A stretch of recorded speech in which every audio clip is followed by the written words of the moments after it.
तो first flight को पूरा वन शॉट में कवर करने के बाद इस वीडियो में कवर करने वाले हैं फुटस्पिन विदाउट फीट को।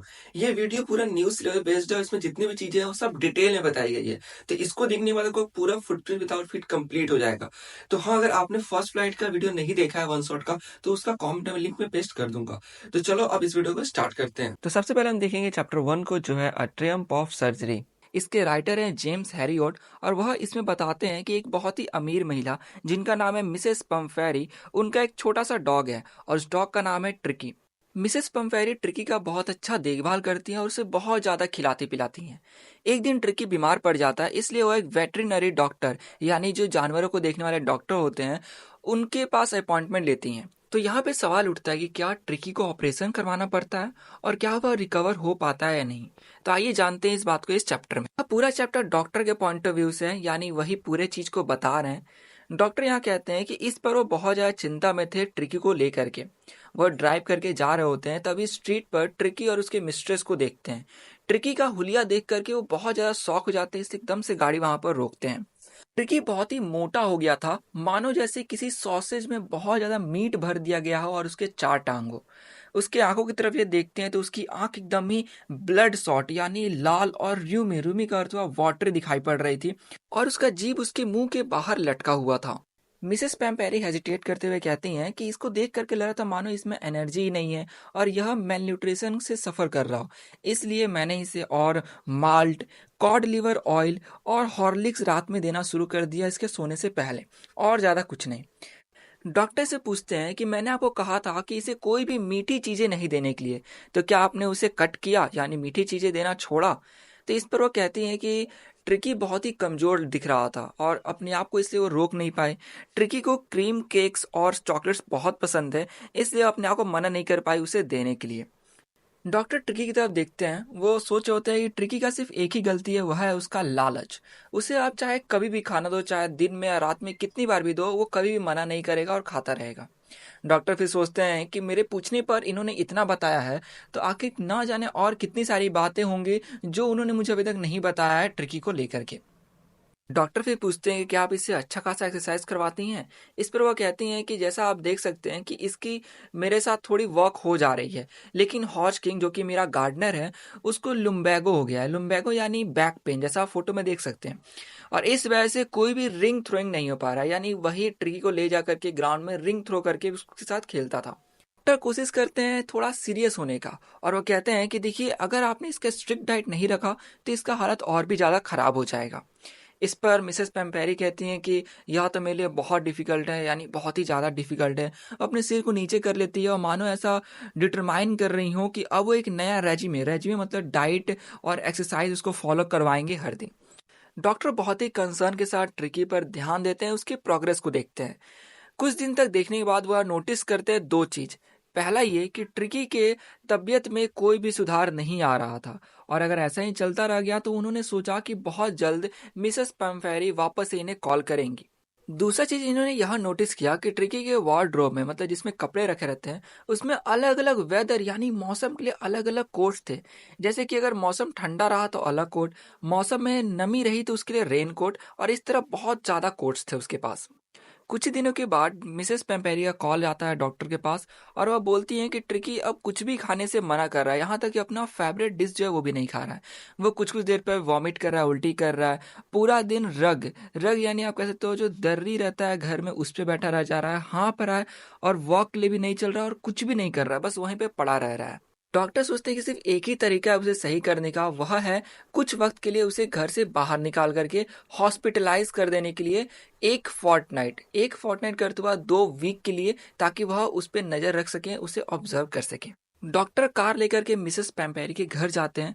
मिसेस पैम्पेरी एकदम इमोशनल होकर कहती हैं कि ट्रिकी एकदम पाइन एंड डाई, यानी कि बहुत उदास होकर के मर जाएगा अगर वो मुझे नहीं देखेगा तो।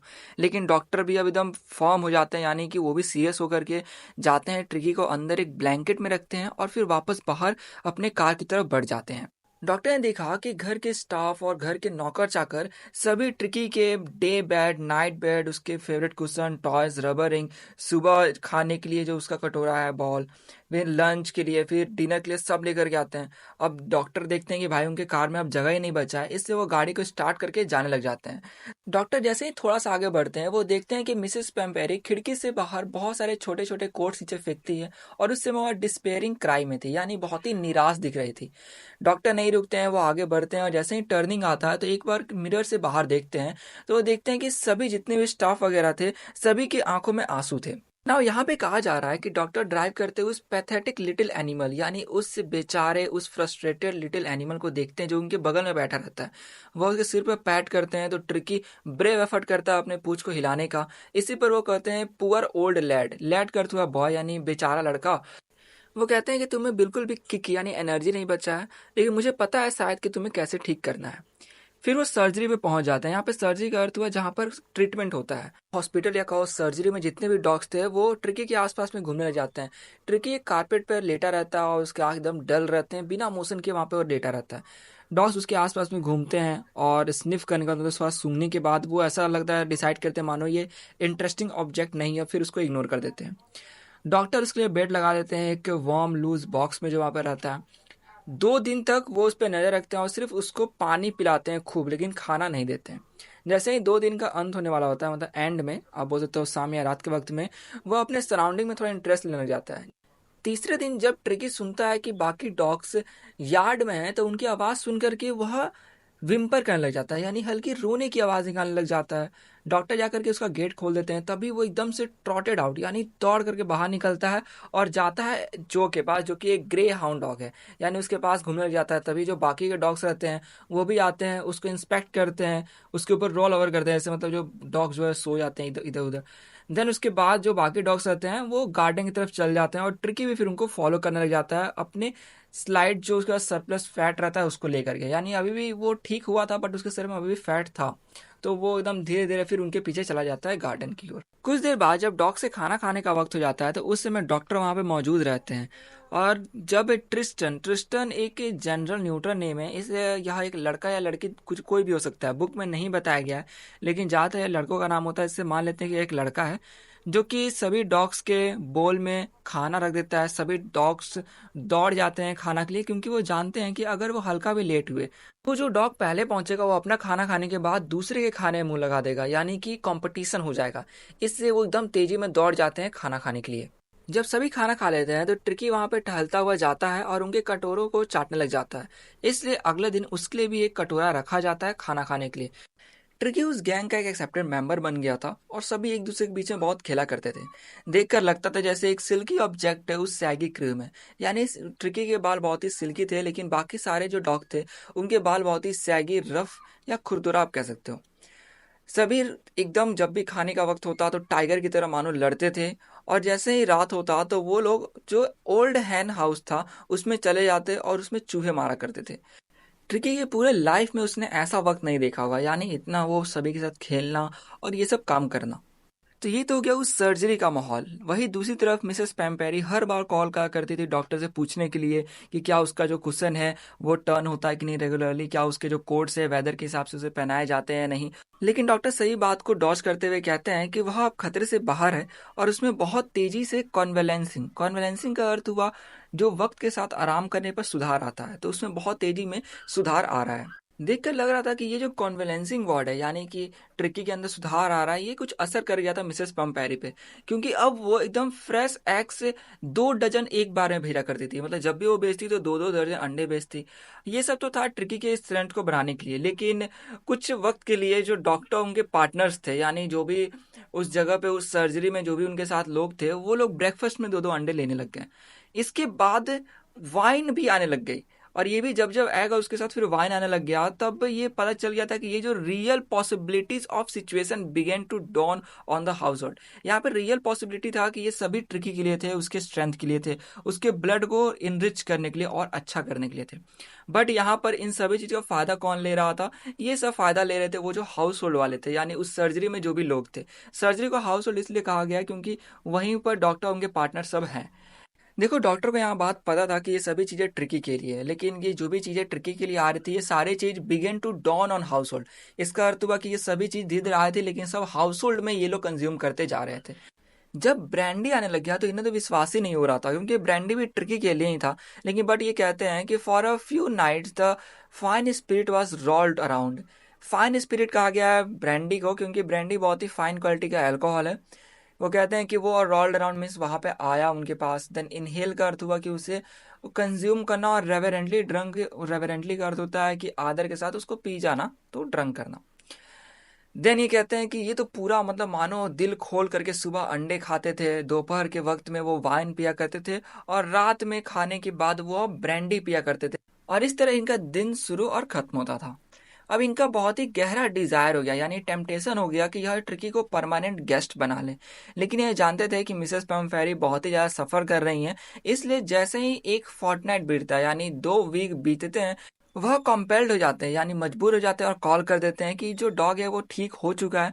और 30 मिनट के अंदर एक 30 फीट लंबी ब्लैक कार आ जाती है बाहर उनके सर्जरी के। और एक शॉफर, शॉफर मतलब होता है ड्राइवर, वह गेट को खोलता है, जिसके अंदर मिसेस पेम्पेरी बैठी रहती है, वो पूरी खोई सी रहती हैं। वो अपने हाथों को जोर से दबाए रखती हैं और फिर पूछती हैं डॉक्टर से कि मिस्टर हैरियट, क्या आप सच बोल रहे हैं, वो ठीक हो चुका है? तो डॉक्टर कहता है कि हाँ वो ठीक है, आपको कार से बाहर आने की जरूरत नहीं है, मैं जा करके लेके आता हूँ। फिर वो जाते हैं गार्डन में जहाँ पे बहुत सारे डॉग्स रहते हैं, उसी बीच ट्रिकी भी रहता है। 2 सप्ताह बीत चुके थे, ट्रिकी बहुत ही ट्रांसफॉर्म हो गया था एक लीथ। लीथ का अर्थ हुआ कि बहुत ही फ्लेक्सिबल बॉडी उसका हो गया था, हार्ड मसल हो गया था। और उसका चेस्ट अब धरती पर टच नहीं होता है, यानी उसका फैट भी खत्म हो चुका है। डॉक्टर उसको उठाते हैं और उसको लेकर के जाते हैं। जैसे ही वो पैसे में पहुंचते हैं तो वहां से दिख रहा होता है वो गाड़ी, जिसमें जो शॉफर है यानी ड्राइवर है, वो गेट को अभी भी खुला रखा होता है। ट्रिकी मिसेस पेम्पेरी को जैसे ही देखता है, वो इनके आर्म्स में से कूद कर जाता है, मिसेस पेम्पेरी के गोद में बैठ जाता है। उसके बाद एकदम से मिसेस पेम्पेरी थोड़ा चौंक जाती है, लेकिन फिर अपने आप को डिफेंड करने लग जाती है। जैसा कि हम जान रहे हैं कि जैसे ही डॉग जाते हैं, वो पूरा यहाँ वहाँ घूमने लग जाते हैं, फेस चाटने लग जाते हैं और भौंकने लग जाते हैं। अब इस एक्साइटमेंट में जो सॉफर था, ड्राइवर था, वो जाता है, बैट्स, कुशन, टॉय जो भी उसके थे, वो सब लेकर के आता है। वो यूज़ बिल्कुल भी नहीं हुए थे, डॉक्टर यहाँ पे बताते हैं। फिर गाड़ी आगे जाने लग जाता है। जैसे ही गाड़ी थोड़ा आगे जाता है तो वो अपने विंडो से हल्का बाहर देखती हैं। उनके आंखों में आंसू रहता है और उनके लिप्स ट्रैम्बल कर रहे होते हैं, कांप रहे होते हैं। और वो कहती है कि ओ मिस्टर हैरियट, थोड़ा क्राई करते हुए हल्का, कि मैं आपको कैसे शुक्रिया अदा आपका कैसे करूं। यह एक सर्जरी की जीत है, यानी जो भी वो कर रहे थे, परफॉर्म कर रहे थे उसके ट्रीटमेंट के लिए, उसकी जीत है, यानी ट्रीटमेंट सक्सेसफुल रहा। तो ये था पूरा इस कहानी में। जैसा आप देख सकते हैं, ये थोड़ा फनी स्टोरी भी था एक पॉइंट ऑफ व्यू से देखा जाए तो आप देखते हैं सेकंड चैप्टर को, जो है द थीफ्स स्टोरी। इस कहानी के राइटर है रस्किन बॉन्ड, और वह बताते हैं कि एक लड़का जो कि चोरी करके अपना गुजर बसर करता है, जब वो अनिल नाम के एक लड़के से मिलता है तो उसके बाद उसका पूरा व्यवहार ये सब चेंज हो जाता है। उसके बाद वो चोरी करना बंद कर देता है। तो ये कहानी में बस हम जानने वाले हैं कि आखिर क्या क्या होता है उसके साथ, जो कि वो चोरी करना बंद करके बिल्कुल ही बदल जाता है। तो आइए कहानी को शुरू करते हैं। यह कहता है कि अनिल से मिलने से पहले तक यह एक चोर था। इसकी उम्र सिर्फ 15 साल थी, लेकिन ये एक अच्छी खासी चोरी कर लेता था, यानी एक्सपीरियंस था। इसने अनिल को देखा एक रेसलिंग मैच देखते हुए। यह उसके पास जाता है, जैसे कि किसी टीवी में चल रहा हो किसी शॉप के अंदर, तो वहां पे वो देख रहा था। अनिल दिखने में 25 साल का था लगभग, और वह एक लंबा और पतला लड़का था। इसने देखा कि अनिल बहुत ही काइंड लुकिंग था, तो यह सोचता है कि इसको ये आसानी से फंसा करके इससे पैसे निकाल सकता है। और कुछ वक्त से इसका लक भी उतना अच्छा नहीं चल रहा होता है, तो यह सोचता है कि यह थोड़ा कॉन्फिडेंस के साथ इसी पे ट्राई करेगा। यह अनिल के पास जाकर कहता है कि तुम रेसलर की तरह दिखते हो। थोड़ा फ्लैटरी करता है, यानी थोड़ा सा किसी को बढ़ा चढ़कर उसकी तारीफ करना, ताकि ये सोचता है कि इससे अच्छी दोस्ती हो जाए। इसी पर अनिल कहता है कि हाँ तुम भी रेसलर की तरह दिखते हो। अब ये थोड़ा सा रुक जाता है, क्योंकि दरअसल यह देखने में बहुत ही पतला था। यह कहता है कि हाँ मैं थोड़ी बहुत रेसल कर लेता हूँ। इस पर अनिल पूछता है कि अच्छा तुम्हारा नाम क्या है? ये कहता है हरी सिंह। यह झूठ बोलता है। दरअसल ये हर महीने अपना नया नाम बनाता था, ताकि इससे पहले इसके जो भी फॉर्मर एम्प्लॉयर्स है, जिसका अर्थ हुआ कि इसने इससे पहले जिस जिससे चोरी किए हुए हैं पैसे, वो सब पुलिस में जाकर नाम रजिस्टर कराते होंगे, तो सब अलग अलग नाम रजिस्टर कराते होंगे, जिसके वजह से इसे पकड़ना मुश्किल हो जाता था। तो अब ये सब इंट्रोडक्शन होने के बाद अनिल कहता है कि देखो रेसलर कितने वेल ऑयल्ड रहते हैं, यानी वो बॉडी में पूरा ऑयल लगाते हैं, फिर रेसलिंग करते हैं, थ्रो करते हैं, एक दूसरे को लिफ्ट करते हैं, ये सब पूरी बातें कर रहा होता है। लेकिन इस लड़के के पास कुछ था नहीं खास कहने के लिए, इसलिए अनिल अब आगे चलने लग जाता है। अब यह फिर अनिल का पीछा करने लग जाता है। अनिल मुड़ कर कहता है हेलो अगेन। या एक अपीलिंग से स्माइल करता है, यानी एक नॉर्मल से स्माइल करता है और कहता है कि देखो मैं तुम्हारे लिए काम करना चाहता हूँ। इस पर अनिल डायरेक्टली कहता है कि हाँ, लेकिन मैं तुम्हें पे नहीं कर पाऊंगा। अब यह सोचने लग जाता है कि यार, लगता है कि मैंने जिस आदमी को पकड़ा है, मतलब सोचा था कि बहुत ही काइंड है और मैं इसको आसानी से मूर्ख बना सकता हूँ, ये वैसा है नहीं, मतलब मैंने मिस जज कर लिया। तो फिर ये पूछने लग जाता है, अच्छा क्या तुम मुझे फीड कर सकते हो, मतलब खाना खिला सकते हो? अनिल पूछता है, अच्छा तुम क्या कुक कर सकते हो? वो कहता है, हाँ मैं कुक कर सकता हूँ, यानी खाना बना सकता हूँ। अब ये फिर से झूठ बोलता है। अनिल कहता है कि अगर तुम कुक कर सकते हो तो मैं तुम्हें भी फीड कर सकता हूँ, यानी खाना खिला सकता हूँ। अब ये अनिल लेकर के जाता है जमुना स्ट्रीट शॉप के बगल में जहाँ पे उसका घर था, उसको ले जाकर कहता है कि देखो तुम बालकनी में सो सकते हो। अब उस रात यह खाना बनाता है। इतना खराब इसने खाना बनाया था कि अनिल उस खाने को ले जा करके बाहर जो स्ट्रीट डॉग होते हैं उनको ले जा करके दे देता है। लेकिन यह वहीं पर अनिल के सामने खड़ा रहता है और एक स्माइल कर रहा होता है। इसी पर अब अनिल हंसने लग जाता है। कुछ देर बाद वह सिर पे पैट करना, ऐसे धीरे से मारना, और कहता है कि ठीक है कोई बात नहीं, वो तुम मैं तुम्हें सिखा दूंगा कैसे तुम्हें खाना बनाना है। अनिल ने इसे कुकिंग के साथ साथ कैसे इसको नाम लिखना है वो भी सिखाया और कहा कि मैं तुम्हें बाद में सेंटेंस लिखना और कैसे नंबर को जोड़े जाते हैं वो भी सिखाऊंगा। अब ये बहुत ही ग्रेटफुल रहता है अनिल के लिए कि अनिल जो इसे इतना सिखा रहा है, और कहता है कि अगर मैं एजुकेटेड आदमी बन गया तो फिर मैं क्या क्या अचीव कर सकता हूँ, उसका कोई लिमिट ही नहीं है। मतलब इसका बहुत अच्छा लाइफ चल रहा होता है अनिल के साथ काम करके।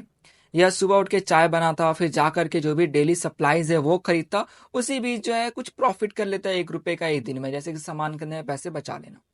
ये कहता है कि मुझे पता है कि अनिल भी जानता है कि मैं जो है कुछ रुपए ऐसे रख लेता हूँ अपने पास, लेकिन लगता है कि वो इतना ध्यान नहीं देता, इतना माइंड नहीं करता इस चीज को। अब यहाँ पे अनिल के बारे में बताता है जो कि फिट्स एंड स्टार्ट से मनी कमाता है। फिट्स एंड स्टार्ट का अर्थ हुआ कि ऐसा काम जो कि कोई आदमी रेगुलर ना करता हो, यानी कभी कभार कर लिया।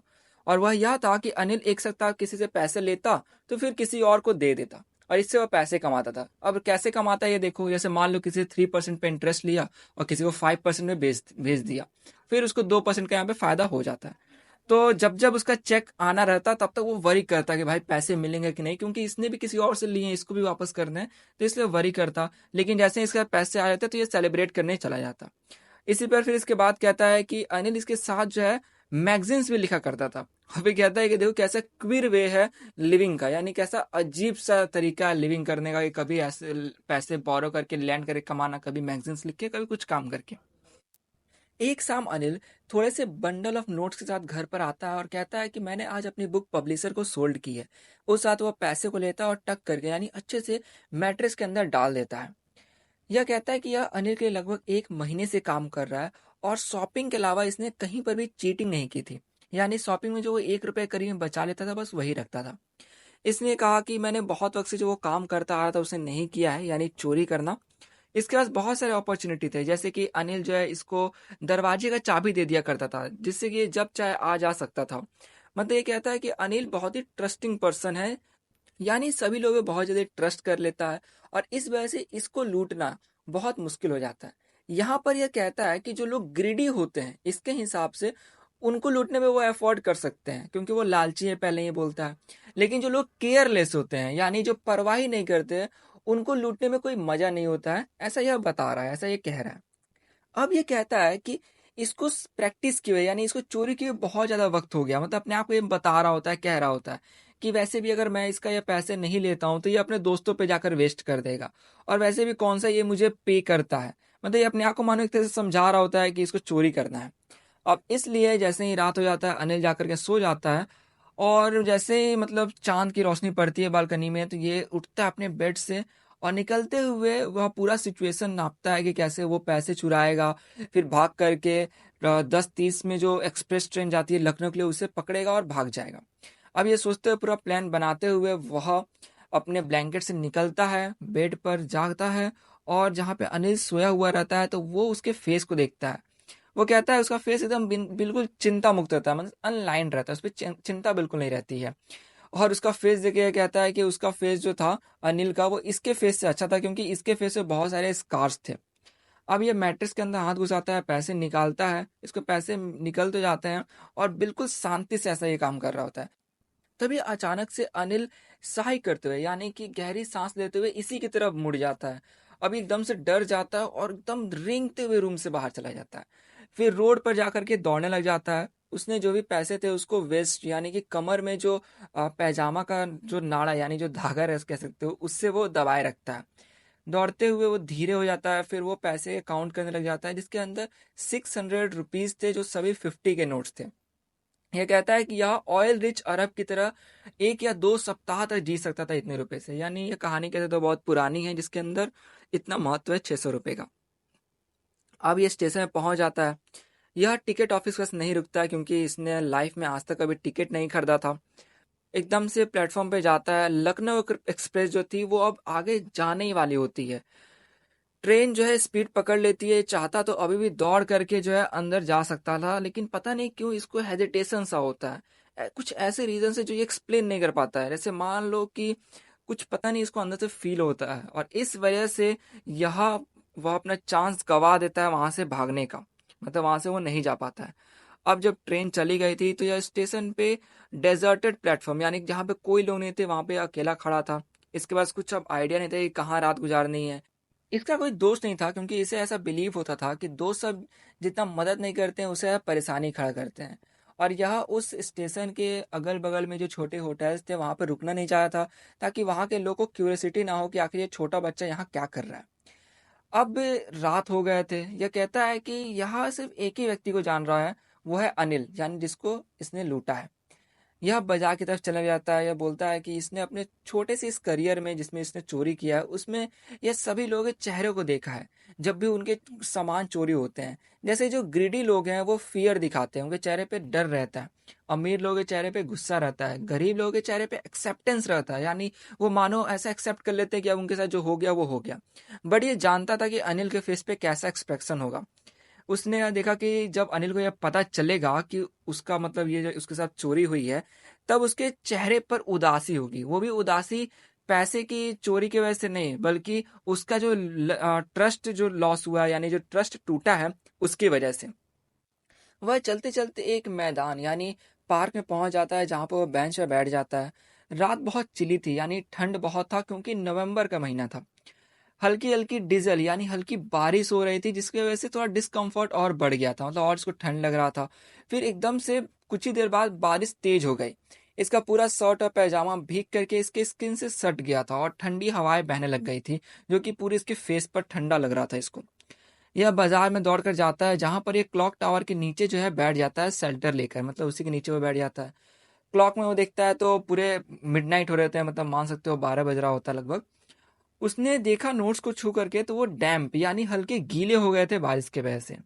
अब ये बोलता है कि अनिल के पैसे, वो जब सुबह उठता तो वो जरूर मुझे 2-3 रुपए देता और बोलता कि जाओ सिनेमा में घूम कर आओ। बट मैंने सारे पैसे उसके ले लिए। अब मैं उसके लिए ना खाना बना पाऊंगा, ना बाजार जा पाऊंगा, और ना ही मैं लिखना पढ़ पाऊंगा, यानी वो जो मुझे अब सेंटेंस लिखना सिखाने वाला था वो भी नहीं सीख पाऊंगा। और चोरी करने की एक्साइटमेंट यह सब कुछ भूल गया था। यह कहता है कि अगर इसको पूरा होल सेंटेंसेस लिखने आ जाते तो एक दिन इससे वह कुछ 100 रुपीज से ज्यादा कमा पाता। क्योंकि ये कहता है कि बहुत आसान है चोरी करना और उतना ही आसान है पकड़े जाना, मतलब कोई उसको पकड़ लेगा। लेकिन एक बड़ा, एक तेज और रिस्पेक्टेड आदमी बनना कुछ और ही बात है। इसे कहता है कि मुझे अनिल के पास जाना चाहिए, अपने आप को यह समझाता है, ताकि वहां पर जा करके मैं पढ़ना लिखना सीख सकूं। अब ये अपने रूम की तरफ जाने लग जाता है। ये बहुत नर्वस रहता है और कहता है कि जितना आसान है चोरी करना उससे ज्यादा हार्ड है उसको रिटर्न करना अनडिटेक्टेड, मतलब बिना पता चले उस चीज को रिटर्न करना। वह जाता है घर पर, डोर जो है खोलते एकदम शांति से और दरवाजे पास खड़े हो जाता है। वो रात जो है क्लाउडेड थी यानी बादल पूरे आसमान में थे। अनिल अभी भी सोया हुआ था या बेड के पास जाता है। इसके हाथ में पैसे रहते हैं। हाथ पर अनिल का जो सांस रहता है वो इसको फील हो रहा होता है, ठीक है, मतलब हाथ पे उसके सांस टकराना। वह कुछ मिनट के लिए वहीं पर खड़ा रहता है। देन वो बोलता है कि उसका हाथ जो है मैट्रेस का एज फाउंड करता है, यानी वह मैट्रेस में जहां पर पहले पैसा रखा हुआ था वहीं पर वो पैसा लेता है, वापस से अंदर वहीं पर डाल देता है। सुबह यह थोड़ा लेट उठा तो इसने देखा कि अनिल पहले ही चाय बना दिया हुआ था और इसके सामने आकर के अपने हाथ को आगे किया हुआ था। इसकी उंगलियों के बीच में एक 50 रुपए का नोट था। अब एकदम से इसका दिल बैठ सा जाता है क्योंकि इसको डर लगता है कि कहीं इसे सब पता तो नहीं चल गया। तभी अनिल कहता है कि देखो मैंने कल कुछ रुपए बनाए थे, अब मैं तुम्हें रेगुलरली पे करूंगा। अब एकदम से इसका स्पिरिट रोज हो जाता है, यानी इसको बहुत अच्छा फील होता है। जैसे यह जैसे ही नोट लेता है तो इसको फील होता है कि नोट जो थे अब भी गीले थे पिछली रात के बारिश से। तभी अनिल कहता है कि देखो आज से हम लोग जो है सेंटेंस लिखना सीखेंगे। इसे पता चल जाता है कि अनिल को पहले ही सब पता है कि पिछली रात क्या-क्या हुआ है, लेकिन अनिल के ना आँख और ना ही उसके होंठ कुछ कह रहे थे। मतलब उसको लगा था कि अनिल को कुछ इससे मतलब नहीं पड़ा, क्योंकि आखिर में जाकर के इसने रिटर्न कर दिया पैसा इसका। यह स्माइल करता है अनिल की तरफ, अनिल भी फिर वापस से उसकी तरफ स्माइल करता है।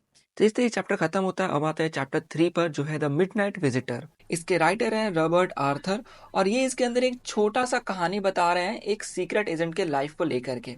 कहानी बहुत ही इंटरेस्टिंग है, तो चलिए कहानी को स्टार्ट करते हैं। तो यहाँ एक ऑजेबल जो कि सीक्रेट एजेंट है, वह एक्सपेक्ट कर रहा है कि उसे बहुत ही इंपॉर्टेंट रिपोर्ट अब मिलने वाली है। वही दूसरा सीक्रेट एजेंट है मैक्स, वह एक पिस्तौल दिखा करके ऑजेबल को थ्रेटन करता है, उसे धमकी देता है कि तुम उस रिपोर्ट को मुझे दे दो। तो इस कहानी में हम देखने वाले हैं कि क्या ऑजेबल अपनी चालाकी से मैक्स को मात दे पाता है। तो देखो, चैप्टर स्टार्टिंग में कहा जा रहा है कि फाउलर जो कि एक राइटर है, वो मिलने गया रहता है ऑजेबल से। ऑजेबल को देख करके बोलता है कि यार, जैसा मैंने पढ़ा था कि सीक्रेट एजेंट होते हैं, वैसा तो बिल्कुल भी नहीं लग रहा था ऑजेबल देख करके। ऑजेबल एक फ्रेंच होटल में रुका था, और फॉलर फिर ऑजेबल के पीछे पीछे उसके रूम में जा रहा होता है। तो जैसे ही कॉरिडोर में पहुंचता है तो बोलता है कि यार, ये कितना मस्ती यानी बदबूदार और ग्लूमी यानी उदास से भरा हुआ कॉरिडोर है। तो इसलिए वो थोड़ा सा निराशा फील कर रहा होता है कि यार, कैसा जगह है ये। अब बताया हुआ है कि उस होटल के टॉप फ्लोर यानी 6th फ्लोर पे ऑजेबल का छोटा सा रूम था, और उसको देख करके बिल्कुल भी नहीं लग रहा था कि वो पूरा प्लेस जो है वो रोमांटिक एडवेंचर वाला है। रोमांटिक एडवेंचर का अर्थ हुआ कि थोड़ा दिलचस्प एक एडवेंचर देखने को मिले कि यार, ये जगह कितना दिलचस्प है, लेकिन नहीं, ये बहुत ही ग्लूमी प्लेस था। अब फारूक बता रहा होता है कि ऑजेबल देखने में बहुत ही मोटा था, और उसका एसेंट यानी लहजा बोलने का थोड़ा सा अलग था। ऑजेबल काम चलाओ यानी ठीक ठाक फ्रेंच और जर्मन लैंग्वेज बोल लेता था, लेकिन वो फिर भी उसमें अमेरिकन एसेंट उसमें आ जाता था, क्योंकि वो पहले बॉस्टन में रहता था जो कि अमेरिका में है, लेकिन 20 साल पहले जब वो पेरिस आया तो भाई उसका वही अमेरिकन एसेंट रह गया था। जैसे कि आप बिहार में रह करके अगर भोजपुरी, या फिर महाराष्ट्र में रह करके अगर आप मराठी बोलते हो, तो जब आप हिंदी बोलोगे ना, तो हो सकता है कि आपकी भोजपुरी या मराठी लैंग्वेज जो है वो थोड़ी सी उसमें आ जाए, यानी उसका एसेंट, उसका बोलने का तरीका थोड़ा सा मिक्स हो जाए हिंदी में। तो इसी को बोलते हैं एसेंट, ठीक है। तो यहाँ पर यही हो रहा था, ऑजेबल के साथ उसका अमेरिकन एसेंट आ जा रहा था जब भी वो फ्रेंच और जर्मन लैंग्वेज बोलता था। देखो, ऑजेबल जाता है फॉलोअर के कंधे के पास, और थोड़ा वीजली यानी थोड़ा सरसराहट कर कहते हो कि तुम निराश हो। तुम्हें ऐसा बताएगा कि मैं सीक्रेट एजेंट हूँ, मैं स्पाई हूँ यानी एक जासूस हूँ, और मैं डील करता हूँ एस्पेनाज और डेंजर में, यानी कि जासूसी करता हूँ और डेंजर यानी खतरों से खेलता हूँ। तुम्हें ये सब चीज़ बताया गया होगा। और जो कि तुम एक यंग रोमांटिक राइटर हो, तो तुमने यही सब चीज़ आशा किया होगा। तुमने यह इन्विजन यानी कल्पना की होगी कि यहाँ पर रात में बहुत ही मिस्टीरियस फिगर यानी अलग अलग अनजान लोग आएंगे, यहाँ पर बंदूकें चलेंगी, रात में वाइन्स में ड्रग डाले जाएंगे। लेकिन हुआ क्या, तो तुम एक बिता रहे हो डल इवनिंग यानी बोरिंग सा इवनिंग एक फ्रेंच म्यूजिक हॉल में, एक फ्रेंच होटल में, एक मोटे से आदमी के साथ। तुमने यह सोचा होगा कि तुम्हें मैसेज मिलेगा एक डार्क आइड ब्यूटी के द्वारा, वो बोलेगी कि हाँ, आपका अपॉइंटमेंट फिक्स हो गया, आप यहाँ पर आके मिल जाइए। बट हुआ क्या, तो तुम्हें मिला एक प्रोसी एक टेलीफोन कॉल यानी एक भिखमंगा टेलीफोन कॉल, जिसमें कोई भी इंटरेस्टिंग था ही नहीं भाई, कि हाँ, फोन कॉल आया कि आपको यहाँ पर आना है, इस टाइम पर आके मिल लीजिएगा, बस। फिर ऑजेबल कहता है कि तुम बोर हो गए होगे। देन वो चकल चकल करते हुआ कि मुंह बंद करके थोड़ा हंसता है। देन अपने रूम का गेट खोलता है और वहां से साइड हो जाता है, ताकि उसका वह फ्रस्ट्रेटेड, वह निराश गेस्ट घर के अंदर जा सके। लेकिन ऑजेबल कहता है कि यार, डिसइल्यूजन मत हो, यानी ये जो तुम्हारे कल्पना सब टूट गए हैं, ये सब मत हो, क्योंकि अभी मेरे यंग दोस्त, तुम चीयर करो, अभी इस वक्त में एक बहुत ही इंपॉर्टेंट पेपर आने वाला है, जिसके लिए बहुत सारे आदमियों ने, औरतों ने अपने जान को रिस्क पे लगाया है, और वो मुझे मिलने वाला है। और किसी दिन यह पेपर इस पूरे दुनिया के इतिहास पे प्रभाव डालेगा। फिर वो कहता है कि जैसे कि ड्रामा में दिखाए जाते हैं। इतना कहने के बाद ऑजेबल गेट बंद करके लाइट ऑन कर देता है। जैसे ही लाइट ऑन करता है, तो फाउलर को इस दिन का जो सबसे बड़ा उसको थ्रिल चाहिए था, वो उसको मिल गया।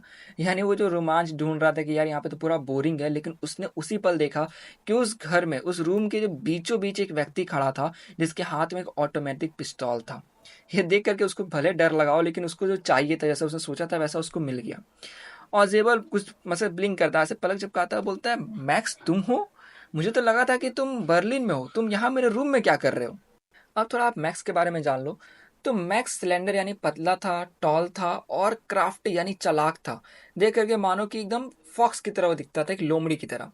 देखो, उसके अंदर कुछ उससे डरने की कोई बात नहीं थी, लेकिन उसका गन था, सिर्फ एक वही चीज थी जो कि डरने वाली थी। अब वो बोलता है, अच्छा रिपोर्ट, धीरे से वो बोलता है। देन कहता है कि जो रिपोर्ट तुम्हारे पास आने वाली है, उसमें कुछ न्यू मिसाइल्स के बारे में बताया गया है। और आगे कहता है मैक्स की, और मैं सोच रहा हूँ कि मेरे हाथ में वो रिपोर्ट ज्यादा सेफ रहेगी। ऑजेबल अब अपने आर्म चेयर के पास जाकर एकदम हैवीली यानी एकदम से बैठ जाता है वहाँ पे और कहता है कि इस बार मैं मैनेजमेंट वाले को नहीं छोड़ने वाला हूँ। तुम शर्त लगा लो और थोड़ा सा गुस्सा आके ऐसा कहता है। फिर कह रहा है कि ये दूसरी बार है जब कोई व्यक्ति मेरे घर में आ गया है उस बालकनी से। ऑजेबल फिर बोलता है फारो की तरफ देख करके, देखो इस रूम में सिर्फ एक ही खिड़की है और उसी खिड़की के जस्ट बाहर बालकनी है। लेकिन रियल में ऐसा नहीं था, वो एक सिंपल सा ऑर्डिनरी सा खिड़की था और उसके बाहर कोई भी बालकनी नहीं था। और जो कि उस समय रात होने को आ गई थी यानी अंधेरा हो गया था, तो कुछ दिख भी नहीं रहा था कि रियल में बालकनी बाहर है कि नहीं है। लेकिन अब मैक्स को थोड़ी ना ये बात पता था, तो मैक्स बोलता है बालकनी, अरे मुझे तो पता ही नहीं था। मैंने तो एक पास की यूज़ किया, मतलब एक अलग सा बोल सकते हो की यूज़ किया। अगर मुझे पता होता कि यार बालकनी है तो मेरा टाइम सेव हो जाता, मैं तो उसी से आ जाता। अब ऑजेबल यहाँ एक्सप्लेन करना शुरू करता है, देखो मैक्स तो पहली बार आया ही था इसके घर पे, फॉलर भी तो पहली बार आ रहा था, तो उसको भी पता नहीं था कि सच में बाहर बालकनी है नहीं। तो ये बोलना स्टार्ट करता है कि वो मेरा बालकनी नहीं है, वो बिलोंग करता है इसके जस्ट नेक्स्ट अपार्टमेंट से, मतलब बगल वाले रूम से। इसने एक्सप्लेन किया कि पहले ये जो पूरा तुम देख रहे हो ना, ये एक अकेला सिंगल यूनिट का पार्ट था, मतलब ऐसे अलग अलग रूम नहीं थे। इसलिए जो बगल वाला रूम था ना, वो था पहले एक लिविंग रूम और उससे जुड़ा हुआ था बालकनी। लेकिन बाद में क्या हुआ कि वही अलग अलग पार्ट कर दिया गया, मतलब रूम को बांट दिया गया, बोल सकते हो ईंटा बीच में जोड़ दिया गया। तो इससे उस रूम से जो बालकनी जुड़ा था ना, वो मेरे रूम के खिड़की तक आ रहा है। और जेबल कहता है कि 2 डोर्स डाउन यानी 2 मंजिल नीचे वाला जो रूम है वो खाली है, तो उसके बालकनी से होकर के ऊपर, देन उससे ऊपर कोई भी आदमी मेरे घर में फिर आ सकता है। और पिछले महीने ऐसा हुआ भी था, मैंने मैनेजमेंट को बोला तो उन्होंने बोला कि बंद कर देंगे, लेकिन ऐसे हुआ नहीं। देन मैक्स फॉलोअर की तरफ देखता है, भाई फॉलोअर एकदम अकड़ के एकदम सीधा खड़ा रहता है क्योंकि वो डरा हुआ रहता है। तो उसको गन दिखाकर बोलता है कि आप नीचे बैठ जाइए, अभी आधा घंटा टाइम है, मतलब आधा घंटा बाद अभी रिपोर्ट आएगा। तो इस पर एकदम बोलता है आजबल कि नहीं नहीं, 31 मिनट से, और क्योंकि 12:30 में अपॉइंटमेंट है। देन वो कहता है कि काश मुझे पता होता कि मैक्स तुम्हें कैसे मालूम चला इस रिपोर्ट के बारे में कि वो मेरे पास आने वाली है। मैक्स थोड़ा सा हंसता है एकदम इवली और बोलता है कि मैं भी ये खुद जानना चाहता हूँ कि आखिर तुम लोगों को आखिर वो रिपोर्ट मिला कैसे, बट कोई बात नहीं, अब तो मैं वो रिपोर्ट ले लूंगा। तभी एकदम से डोर नॉकिंग का यानी कोई डोर खटखटाता है, तो इसे सुन करके फॉलो खड़ा हो जाता है कूद करके। और जेबल हंस के बोलता है कि अब पुलिस होगी, क्योंकि मैंने सोचा कि हम इतना इंपॉर्टेंट पेपर के आने का इंतजार कर रहे हैं तो कुछ हल्का प्रोटेक्शन तो बढ़ाना पड़ेगा ना।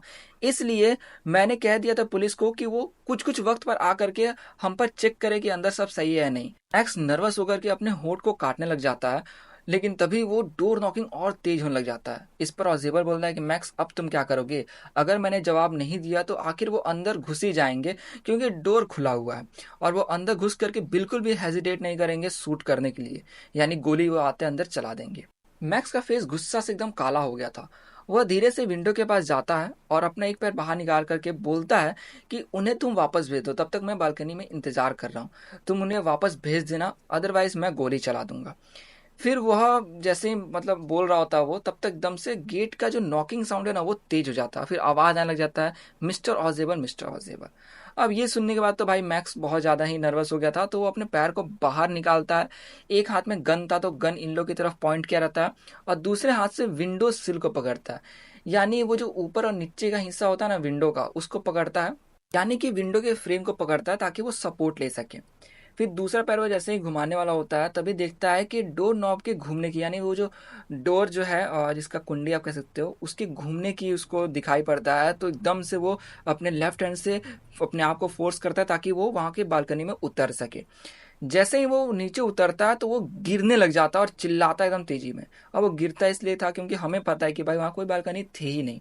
घर के अंदर आता है एक वेटर, उसके हाथ में रहता है एक ट्रे, उस पे एक वाइन का बोतल और 2 ग्लास। वो कहता है कि आपने वापस आते हुए हमें ये जो ऑर्डर किया था वो ड्रिंक में ले आया हूँ। वो फिर उस ट्रे को रखता है नीचे, फिर जो भी वाइन बो का बॉटल उसको अनकॉर्क करता है डेफ्टली। डेफ्टली का अर्थ हुआ यानी स्किलफुल तरीके से उसको उसका कॉर्क हटाता है।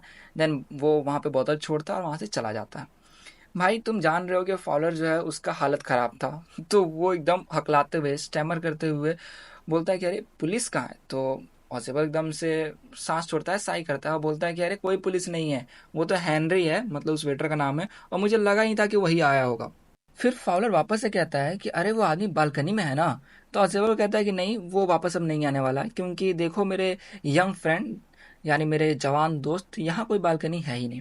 तो समझ सकते हो कि जैसा कि इसने एक्सप्लेन कर दिया था फाउलर को भी कि यहाँ पे बालकनी है, तो उसको भी लगा था कि यार सच में है, लेकिन ऐसा सच में नहीं था। लास्ट में भले ट्रुथ बताता है। तो यहाँ पे हमें बता दिया गया सीक्रेट एजेंट के बारे में, कैसे ये कितना क्लेवर होते हैं कि यार मतलब कोई भी सिचुएशन को जानते हैं टैकल करना। तो ये चैप्टर में बस यही बताया जा रहा है कि ऐसा नहीं कि वो दिखने में सच में जैसा हम देखते हैं मूवीज़ वगैरह में वैसे ही हो, ऐसा नहीं है। उनके लाइफ भी बहुत नॉर्मल दिख सकते हैं।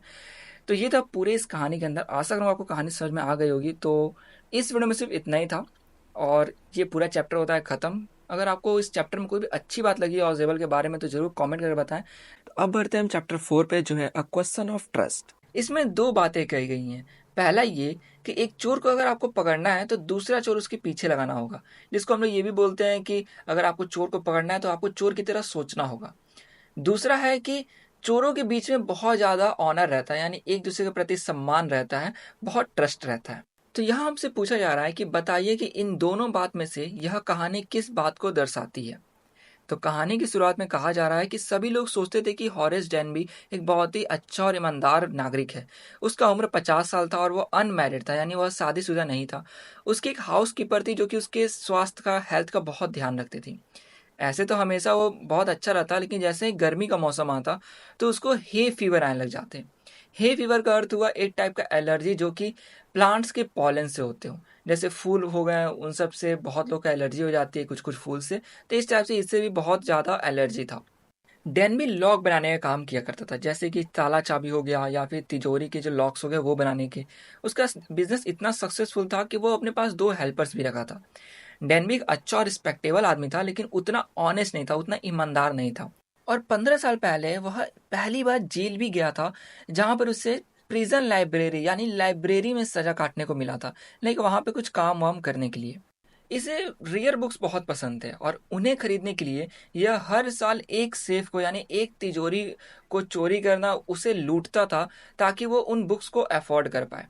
हर साल वो बहुत सावधानी से प्लान करता कि उसे कितना लूटना है, कैसे लूटना है, ताकि वो पैसे जो लूटे ना वो 12 महीने तक चल जाए और 12 महीने में जो भी नए-नए बुक्स आते हैं वो सब वो एक एजेंट के द्वारा खरीद सके। अब जुलाई का महीना था, आराम से वो चलते हुए सोच रहा होता है कि इस साल का भी जो वो चोरी करने वाला है, वो भी हर बार की तरह सक्सेसफुल होने वाला है। क्योंकि लगभग 2 वीक से वह एक sort over grange, sort over एक जगह का नाम है और ग्रेंज एक हाउस को कह सकते हो, एक हाउस को कहा जाता है, उसके बारे में देख रहा था कि उसके रूम्स कैसे हैं, कैसे वायरिंग की गई है, रास्ता जाने का क्या है, गार्डन कैसा है, ये सब चीज़। उस घर के जो ओनर्स थे, यानी वो फैमिली उस घर में रहती थी, वो वहाँ पर नहीं थे, वो लोग लंदन गए हुए थे। तो बचे थे सिर्फ 2 सर्वेंट उस घर में और वो लोग ये प्लान एक दिन बनाते हैं दोपहर के वक़्त में मूवी देखने जाने के लिए। तो जब वो दोपहर में मूवी देखने जाते हैं तो हॉरेस ये सब देख रहा होता है। वो बहुत खुश हो जाता है, उसको हल्की-सी टिकल होती है, हे फीवर, यानी थोड़ा एलर्जी सा वहाँ पे फ़ील आता है, लेकिन वो खुशी-खुशी पीछे से गार्डन में जाता है। देन वहाँ से वह अपने बैग को, जिसमें वो टूल्स रखे हुए थे, उन्हें लेकर के अंदर चला जाता है।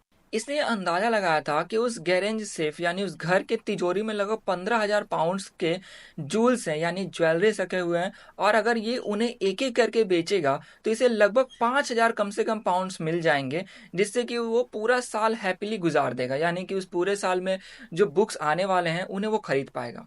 यह बताता है कि उस साल 3 बहुत ही इंटरेस्टिंग बुक्स आने वाले थे, वो भी ऑटम के महीने में। उसने सोचा था कि उन पैसों से वो सब उन बुक्स को खरीदेगा, यानी उन तीनों बुक्स को खरीदेगा। इसने यह देखा हुआ था कि हाउसकीपर किचन के गेट के बाहर जो हुक था ना, उस पर चाबी लगा देते थे। जैसे एक चीज समझ सकते हो कि किचन घर के अंदर नहीं होगा बल्कि घर के बाहर से होगा, यानी बाहर से कोई आराम से किचन में जा सकता होगा। तो इसने उस चाबी को उठाया, इसने पहना हुआ था ग्लव्स ताकि फिंगरप्रिंट ना आए, यानी केयरफुल था। चाबी उठाई, फिर गेट खोला, फिर किचन के अंदर से होते हुए वो घर के अंदर चला गया।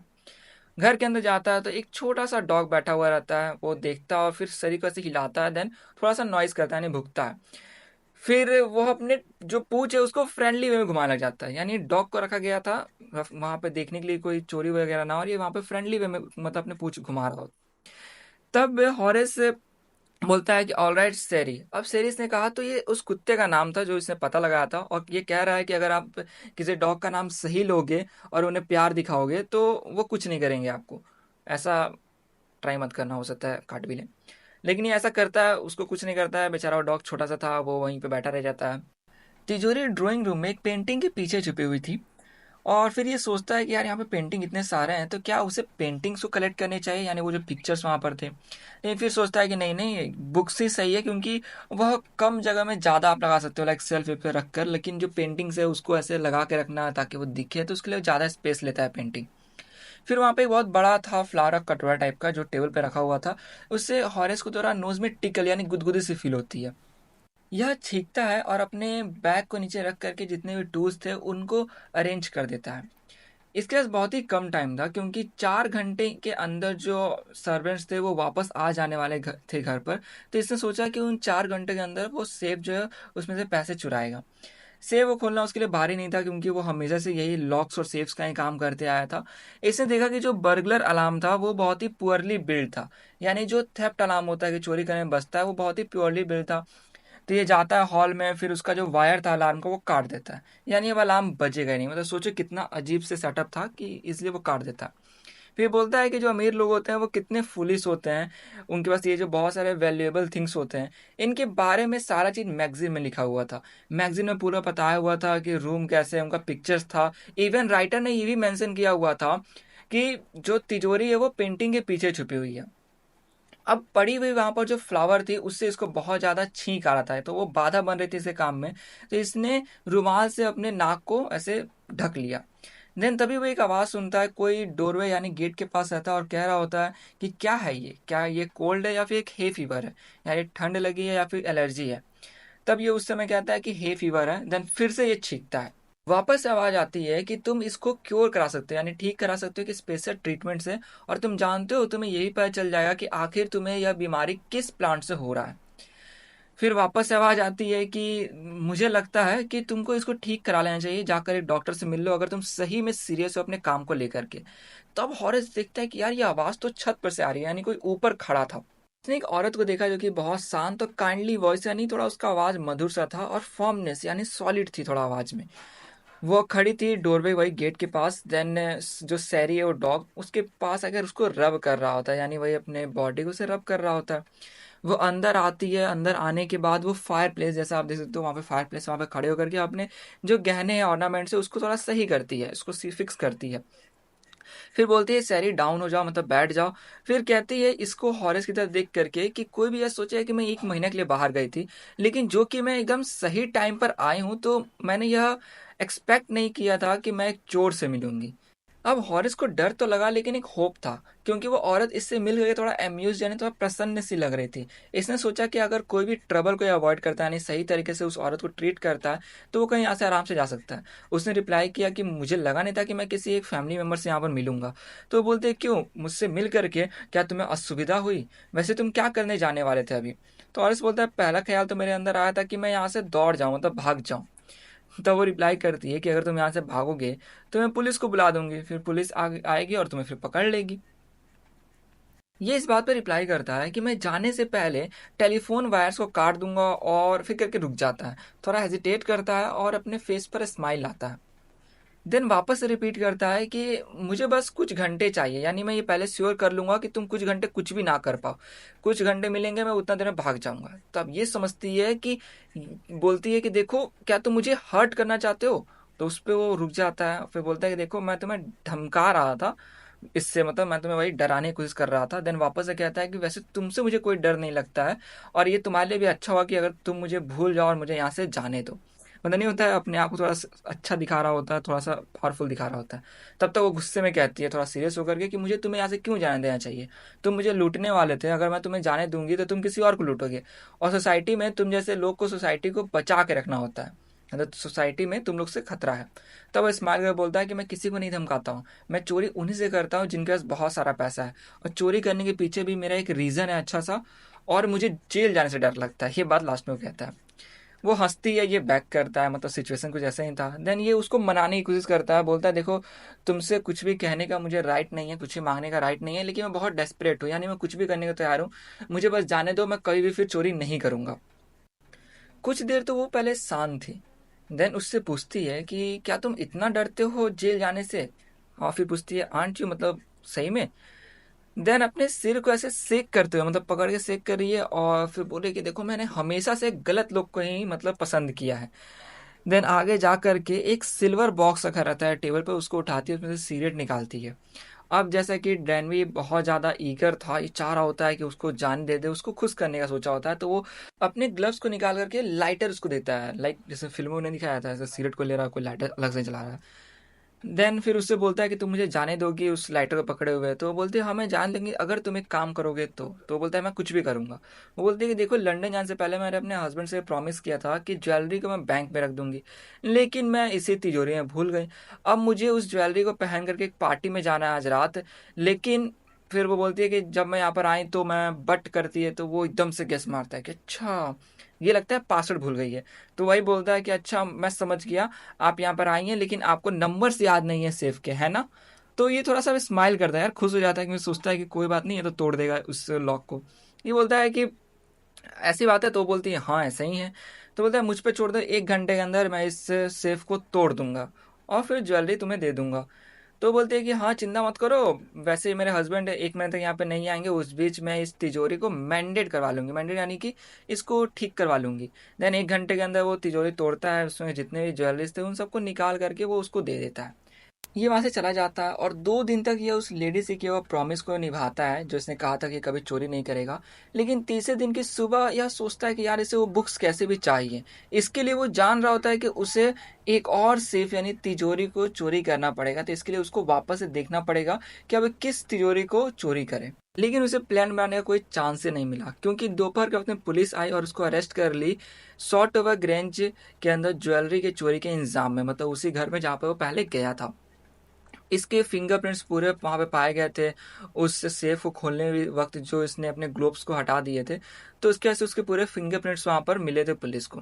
यह बोलता रह गया कि उस घर की जो ओनर की वाइफ है उसने कहा था इसको खोलने के लिए उस सेफ को, लेकिन कोई बिलीव नहीं किया। इवन जो उस घर की ओनर की जो वाइफ थी वो ग्रे हेयर्ड शार्प टंग यानी वही तीखा बोलने वाली औरत थी जो 60 साल की थी, और बोलती कि ये जो भी बोल रहा है स्टोरी ये सब नॉनसेंस है, सब बेकार है। अब हॉरेस को जेल भेज दिया गया, वहां पे अब वो बन गया था असिस्टेंट लाइब्रेरियन।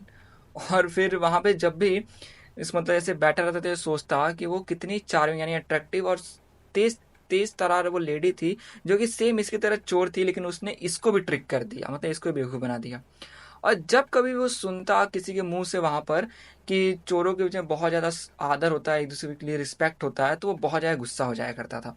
तो यहाँ पे जो हमसे पूछा गया था चैप्टर स्टार्टिंग में, पहला ये कि चोर को पकड़ने के दूसरे चोर की जरूरत पड़ती है, और दूसरा कि चोर के बीच में बहुत ज़्यादा आदर रहता है। तो यहाँ पे जो सेकंड वाला पॉइंट था वो तो गलत साबित होता है, लेकिन फर्स्ट वाला पॉइंट जिसमें चोर को पकड़ने के दूसरे चोर की जरूरत पड़ती है वो भी उतना परफेक्ट नहीं है, क्योंकि यहाँ पे चोर को पकड़ने के लिए नहीं लगाया गया था, वो चोर अपने मन से आया था, उसने इसको फूल बनाया। तो कह सकते हो कि फर्स्ट वाला पॉइंट आप एक हिसाब से ले सकते हो, बट दोनों ही मतलब उतना फिट नहीं बैठते हैं। इस चैप्टर को खत्म करने के बाद हम पहुंच गए चैप्टर 5 पे, जो है फुटप्रिंट्स विदाउट फीट। इसके राइटर है एच डी वेल्स। इस कहानी में एक साइंटिस्ट है जिसने कि गायब होने वाली दवा बना ली है। तो क्या वो जैसा चाह रहा होता है वैसा होता है? Wake up to reality. Nothing ever goes as planned in this accursed world. तो आपको ये तो पता चल गया कि उसके मन मुताबिक चीजें नहीं हो रही होती हैं, तो आखिर उसके साथ होता क्या है वो हम यहाँ पर देखने वाले हैं। तो देखो, 2 लड़के जो कि बहुत सरप्राइज हो जाते हैं जब वो देखते हैं कि एक घर के बाहर एक मडी फुटप्रिंट है, यानी इम्प्रिंट जिसको कहा गया है, यानी कि कोई आदमी नंगे पाँव हो और उसके पैर में कीचड़ लगे हो, वैसे निशान वहां पर थे। तो वो सोचते हैं कि भला लंदन में ऐसे कौन अपने घर के बाहर ऐसे निशान रखता है। लेकिन वो देखते हैं कि वो फिर वहां पे वैसे और निशान आने लग जाते हैं पैरों के, और एकदम फ्रेश रहते हैं, मतलब पता नहीं कहाँ से वो निशान आते हैं। और फिर लगता है कि कोई वो जो निशान थे वो आगे बढ़ते हुए स्ट्रीट की तरफ जा रहे होते हैं। तो ये सोचते हैं कि भला ये निशान है किसका, आ कहाँ से रहा है, तो वो उसका पीछा करना शुरू करते हैं। लेकिन जैसे जैसे पीछा करते जाते हैं तो वो और धुंधली होते जाती है, फेंटर होते जाती है। इसकी वजह से वो कुछ दूर जा करके देख नहीं पाते हैं, तो पीछा नहीं कर पाते हैं। तो क्वेश्चन आता है कि आखिर वो पैरों के निशान थे किसके? तो इसका आंसर बहुत ही सिंपल है, वह पैरों के निशान थे एक साइंटिस्ट के। यानी वो जो बी वाइल्डर यानी जो वो कंफ्यूज्ड बच्चे जिस पैरों के निशान का पीछा कर रहे थे, वो एक साइंटिस्ट का था, जिसने अभी अभी यह ढूंढा था कि आखिर कैसे इंसान के बॉडी को ट्रांसपेरेंट बनाए जाते हैं। इसके लिए वह बहुत सारे एक्सपेरिमेंट करता था जिससे कि वह प्रूव कर सके कि इंसान जो है इनविजिबल हो सकते हैं। और इस साइंटिस्ट का नाम है ग्रिफिन। ग्रिफिन ने कुछ नए रेयर ड्रग्स लिए थे, यानी जो उसने बनाया था, उसको लेने के बाद उसका बॉडी एकदम ग्लास की तरह ट्रांसपेरेंट हो गया था, लेकिन ग्लास की तरह सॉलिड भी था। यानी सिर्फ ट्रांसपेरेंट हुआ था, इनविजिबल हुआ था, उसका बॉडी अभी भी वैसा का वैसा मौजूद वहां पे सॉलिड था।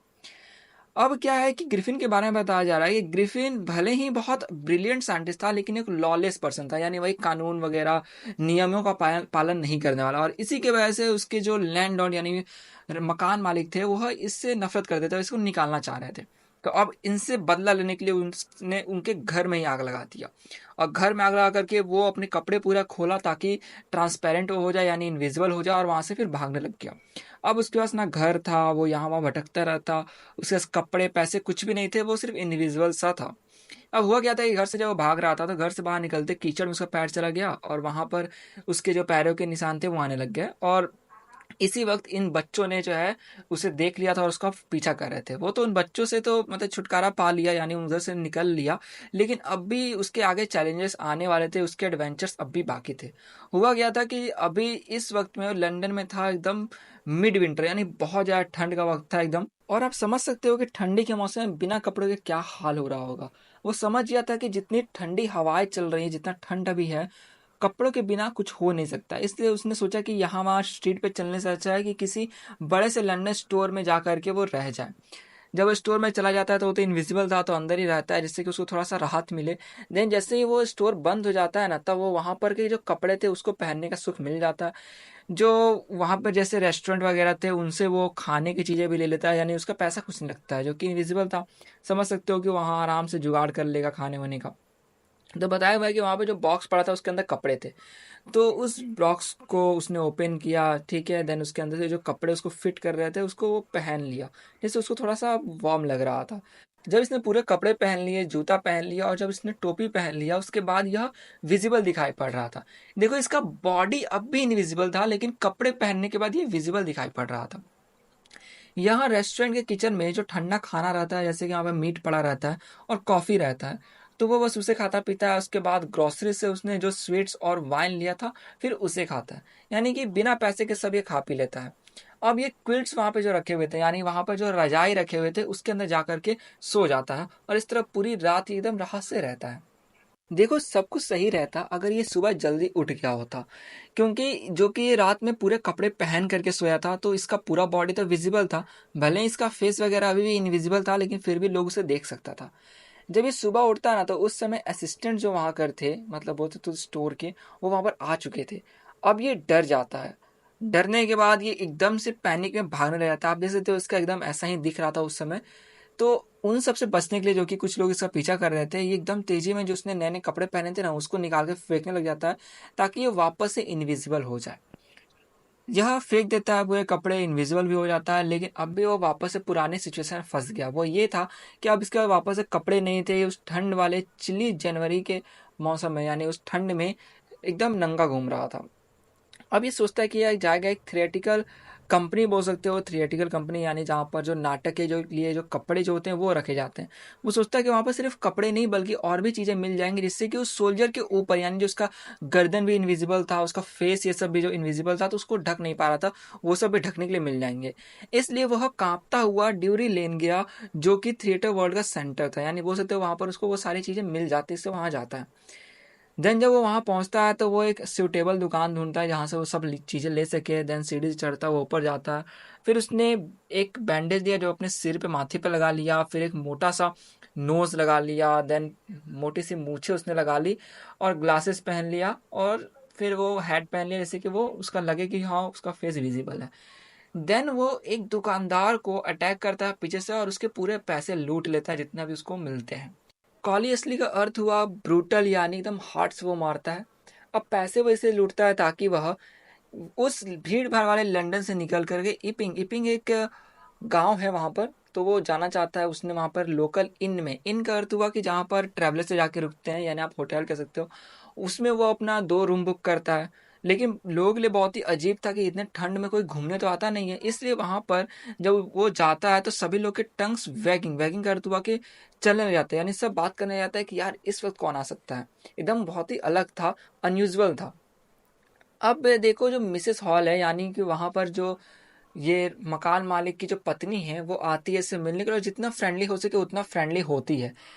लेकिन ग्रिफिन का इतना कोई इच्छा नहीं था बात करने का। इससे सीधा सीधा वो कहता है कि देखिए, यहाँ पर मैं आया हूँ एकांत के लिए, यानी सॉलिट्यूड के लिए, और मैं नहीं चाहता कि कोई भी मेरे काम में डिस्टर्ब करे। और इसके अलावा कहता है कि उसके फेस पर एक्सीडेंट हुआ था, इसलिए उसने ये जो पट्टे वगैरह लगाए हुए हैं। तो अब जो मकान मालिक थी वो भी समझ गई, मालकिन जो थी, कि हाँ, जो इनका गेस्ट है या एक इसेंट्रिक साइंटिस्ट है, यानी थोड़ा-सा अजीब अनयूजुअल साइंटिस्ट है, तो वो भी इतना ध्यान नहीं देती है क्योंकि उनको तो एडवांस मिल चुका था। इसलिए वो सोचती है चलो इसकी बात को एक्सक्यूज़ यानी अनदेखा कर देती है, ताकि ये कितना भी गुस्सैल हो या कुछ भी हो, उनको तो पैसा मिल चुका था, इसलिए वो भी कुछ कहती नहीं है। लेकिन भाई उसके पास वो पैसे चलते कितने दिन, क्योंकि वो तो चुराए हुए थे, पैसे खत्म हो गए। अब उसको भी समझ में आ गया था कि यार उसके पास अब कोई भी रेडी कैश नहीं है, यानी एकदम पैसे नहीं है जब भी मकान मालकिन मांगे तो उनको देने के लिए। तो इसलिए जब जब उनसे पैसे मांगा जा रहा था तो वो बार बार बोलता कि उसके पास अब आने ही वाला है एक चेक कोई, ठीक है, तो वो जैसे ही चेक आएगा वो पैसे पे कर देगा। एक दिन बहुत ही अजीब सी घटना होती है। होता कि एकदम सुबह सुबह क्लर्जीमैन, यानी वो जो मकान मालिक था वो एक क्लर्जीमैन था। क्लर्जीमैन का अर्थ हुआ जो आदमी चर्च से जुड़ा हो, यानी उसमें बोल सकते हो प्रीस्ट हो, और उसकी जो पत्नी थी वो दोनों सुबह उठ जाते क्योंकि उन्हें नीचे से बहुत ही अजीब सी आवाज़ आती है। होता क्या है कि वो लोग जब सोए रहते हैं तो उन्हें आवाज़ आती है जैसे मान लो कोई उनके स्टडी, यानी जो स्टडी रूम हो गया वहाँ से पैसे निकाल रहा हो। इससे बिना कोई नॉइज़ किए यह उठता है और एक पोकर हाथ में ले लेता है। पोकर बोल सकते हो एक कोयला जो है उसको यूज़ किया जाता है जब आग में रहता है तो उसको यहाँ वहाँ मूव करने के लिए। तो पहले देख लो पोकर ऐसा है, तो पोकर स्टिक वो लेते हैं हाथ में और चल जाते हैं नीचे जो रूम था उसके अंदर। जब वो नीचे उतर रहे होते हैं तो उन्हें एक आवाज़ आता है जैसे कि कोई पैसे नहीं होते, वो बजने के हल्के आवाज़ आते हैं, तो उनको लगता है कि कोई पैसे चुरा रहा है। घर के अंदर वो घुसते हैं, वो बोलते हैं सरेंडर, लेकिन कोई वहाँ पर था नहीं। तो वो चेक करते हैं पूरा रूम, लाइक रूम के अंदर जो भी उनकी वाइफ रहती है वो चेक करती है, जैसे कर्टन्स हो गए उसके पीछे, इवन जो चिमनी हो गया, इन सब के पीछे, डेस्क वगैरह सब के पीछे चेक किया जाता है कि कहीं कोई छुपा तो नहीं है। लेकिन जब वो लोग डेस्क खोल के देखते हैं ना तो उसके अंदर पैसे नहीं रखे हुए थे, जो हाउस कीपिंग के यानी जो पैसे वो लोग बचा कर रखते थे वो वहाँ पे नहीं था, वो मिसिंग था। तो अब जो क्लर्जी मैन था वो बोलता है कि भाई बहुत ही एक्स्ट्रा ऑर्डिनरी अफेयर है, यानी कि बोलता है कि भाई असाधारण, कि ऐसा कैसे हो गया कि यहाँ पे कोई है ही नहीं, पैसे जस्ट बजने के आवाज आए थे, कोई भागा नहीं है, तो ये आदमी गया तो गया कहाँ। ये घटना तो कुछ भी नहीं था जो अभी होने वाला था, यानी ये उतना एक्स्ट्राऑर्डिनरी था जो अब जो है कुछ ही वक्त बाद होने वाला था मिसेस हॉल के फर्नीचर के साथ में। देखो होता क्या है कि जब वो लोग देख लेते हैं कि भाई कुछ चोर नहीं मिलता है, तो उन लोग का नज़र पड़ता है कि ये जो साइंटिस्ट का रूम था उसका गेट खुला हुआ था, लेकिन ऐसा कभी खुला रहता नहीं था और हमेशा वो बंद रहता। और जब भी कोई अंदर जाने की कोशिश करता तो वो एकदम से नहीं होता, फ्यूरियस हो जाता, गुस्सा हो जाता कि क्यों कोई अंदर आ रहा है। लेकिन उस दिन खुला था तो ये लोग भी सोचते हैं कि चलो मौका मिला, देख लेते हैं कि अंदर क्या है। तो वो अंदर जाते हैं थोड़ा इन्वेस्टिगेट करने के लिए कि आखिर कहीं वो चोर जो है वो इसी रूम से तो नहीं जुड़ा, यानी कि वही साइंटिस्ट तो नहीं है। तो अंदर वो जाते हैं तो अंदर देखते हैं कि जो बेड क्लॉथ है, यानी वो जो चद्दर सा बिछाया जाता है ना बिस्तर पे, वो देखते हैं कि वो ठंडा रहता है, यानी पहले से ही उठ चुका था वो साइंटिस्ट। उसके जो भी पट्टी वगैरह थे जो वो पहना करता था वो सब वहीं पे पड़े हुए थे, यानी जितने भी क्लॉथ वो पहनता था, हैट वगैरह सब वहीं पर थे। वहाँ पे खड़े खड़े मिसेस हॉल जो है उन्हें लगता है कि उनके कान के पास कोई तेजी में सांस लेकर छोड़ा और चला गया। फिर कुछ ही देर बाद वो देखते हैं कि जो हेड जो कि बेड के सबसे किनारे पड़ा था वो उड़ कर आके इनके मुंह पे लगता है। फिर वहां पड़ा जो चेयर था वो एकदम से मानो जिंदा हो जाता है, वो हवा में उछलने लग जाता है और इनके पैर के एकदम सामने चार्ज करता है, यानी आता है तेजी में। अब वो और उनका हस्बैंड एकदम डर के मारे से मुड़ जाते हैं। अब वो चेयर उन्हें ढकेल करके घर से बाहर कर देता है, ढकेलते ढकेलते बाहर करते हुए एकदम से फिर धक्का देता है और एकदम से गेट बंद कर देता है। अब इस बीच हुआ क्या था कि वो इतना डर जाती है मिसेस हॉल की, वो जस्ट अभी गिरने ही वाली होती हैं सीढ़ी से नीचे की तरफ। उनके अंदर बहुत ही अलग इमोशंस आ रहे थे कि यार घोस्ट आ गया घर में, यानी डर का इमोशन और भी बहुत सारे इमोशंस आ रहे थे। इसी को कहा गया हिस्टेरिक्स कहा गया, ठीक है, ये थोड़ा सा दिख नहीं रहा था। अब उनको लगता है कि घर में भूत आ गया और उनको लगता है कि कैसे भी हो ये साइंटिस्ट का ही काम है, यानी वो जो स्ट्रेंजर है ना वही ऐसा किया है कि इनके फर्नीचर में ये भूत ये सब आ गया और ये सब उड़ने लग गया और ऐसा काम कर रहे हैं। अब वो बहुत ज़्यादा रोती है ये कहते हुए कि यार जो चेयर जो उनके ऊपर हमला कर रहा होता है ना, वो चेयर इनकी माँ का था जिसपे वो बैठा करती है, और बोलती है कि मैंने कभी सोचा नहीं था कि वही चेयर जिसपे मेरी माँ बैठती थी वो मुझ पे ही अब हमला करने लग जाएगी। तो ये डर जाती है। ये बात जब पूरे नेबर में फैल जाता है तो उन्हें लगता है कि विच क्राफ्ट यानी जादू टोना का काम है। फिर जब बात और फैलती है कि क्लर्जीमैन के घर में चोरी भी हुआ था, तब वो लोग समझते हैं कि जरूर कैसे ना कैसे ये जो साइंटिस्ट है ये इसके अंदर जुड़ा हुआ है, यानी वो सस्पेक्ट बन जाता है कि ये साइंटिस्ट का ही करा धरा है चोरी और जादू टोना वाला काम। अब एकदम से सस्पिशन और बढ़ जाता है जब साइंटिस्ट आता है और बोलता है कि ये लीजिए पैसे, यानी मकान मालकिन जो है उनको पैसे देने लग जाता है। तब सबको लगता है कि यार अभी तो कुछ देर पहले से पैसे नहीं थे, कहाँ से आ गया। तभी जो विलेज कांस्टेबल था उसके लिए कोई मतलब उसको बुलावा कोई भेज देता है सीक्रेटली, लेकिन जो मिसेस हॉल थी उनसे रुका नहीं जाता है। वो जाती है साइंटिस्ट और बोलती है कि तुम भला ये बताओ कि तुम इस खाली रूम से, जो कुछ देर पहले भी खाली था, उससे कैसे निकल कर के आए। अब देखो, पहले से बता दिया गया था कि ये जो साइंटिस्ट है ये थोड़ा गुस्सैल था, लेकिन जब वो और पूछती है कि ये बताओ कि जो तुम मेरे रूम है उसके अंदर मेरे चेयर के साथ क्या कर रहे थे, और मुझे ये जरूर बताओ, मैं डिमांड करती हूँ कि तुम कैसे उस खाली रूम से, जो कि लॉक था, यानी बाहर से लॉक था, उसमें से कैसे निकल करके आ गए। और वो आदमी तभी निकल के आ पाता है जब घर के अंदर रहता है। तो मतलब पूछना चाहते कि आखिर तुम अंदर आ गए तो गए कैसे, जब वो रूम में कोई पहले था ही नहीं। अब साइंटिस्ट गुस्से में आता है, बोलता है कि तुम लोग नहीं समझ रहे हो कि भला मैं कौन हूँ, रुको मैं तुम्हें दिखाता हूँ कि मैं कौन हूँ। और देन वो वहां पर अपनी जो पट्टी रहता है, यानी जो भी उसे पहने रहते हैं, वो सब पूरा निकालना शुरू कर देता है। वहाँ के जो लोग थे वो जब देखते हैं कि अरे भाई ये क्या, इसके तो सर ही नहीं है, तो वो डर जाते हैं। मतलब कि भाई बिना सिर का आदमी जब वो पट्टी निकालता है तो सबको यही लगता है। अब जो कांस्टेबल था भाई, उसको तो डर लगा ही होगा, वो वहां पे पहुंच गया था। कांस्टेबल का नाम है जेफर्स। लेकिन वो पहुंचे में डरा, लेकिन उसके अंदर ये था कि भाई नहीं, कुछ भी है कानून के खिलाफ है, उसको पकड़ना ही है। तो वो इतना नहीं डरने वाला था अपने ड्यूटी से, उसको ड्यूटी करना था, वो कैसे भी अरेस्ट करना चाहता था। लेकिन जब वो अरेस्ट करने जा रहा था ना, उस बीच उसने पूरे अपने कपड़े सब निकालने लगे, तो वो इनविजिबल होता जा रहा था।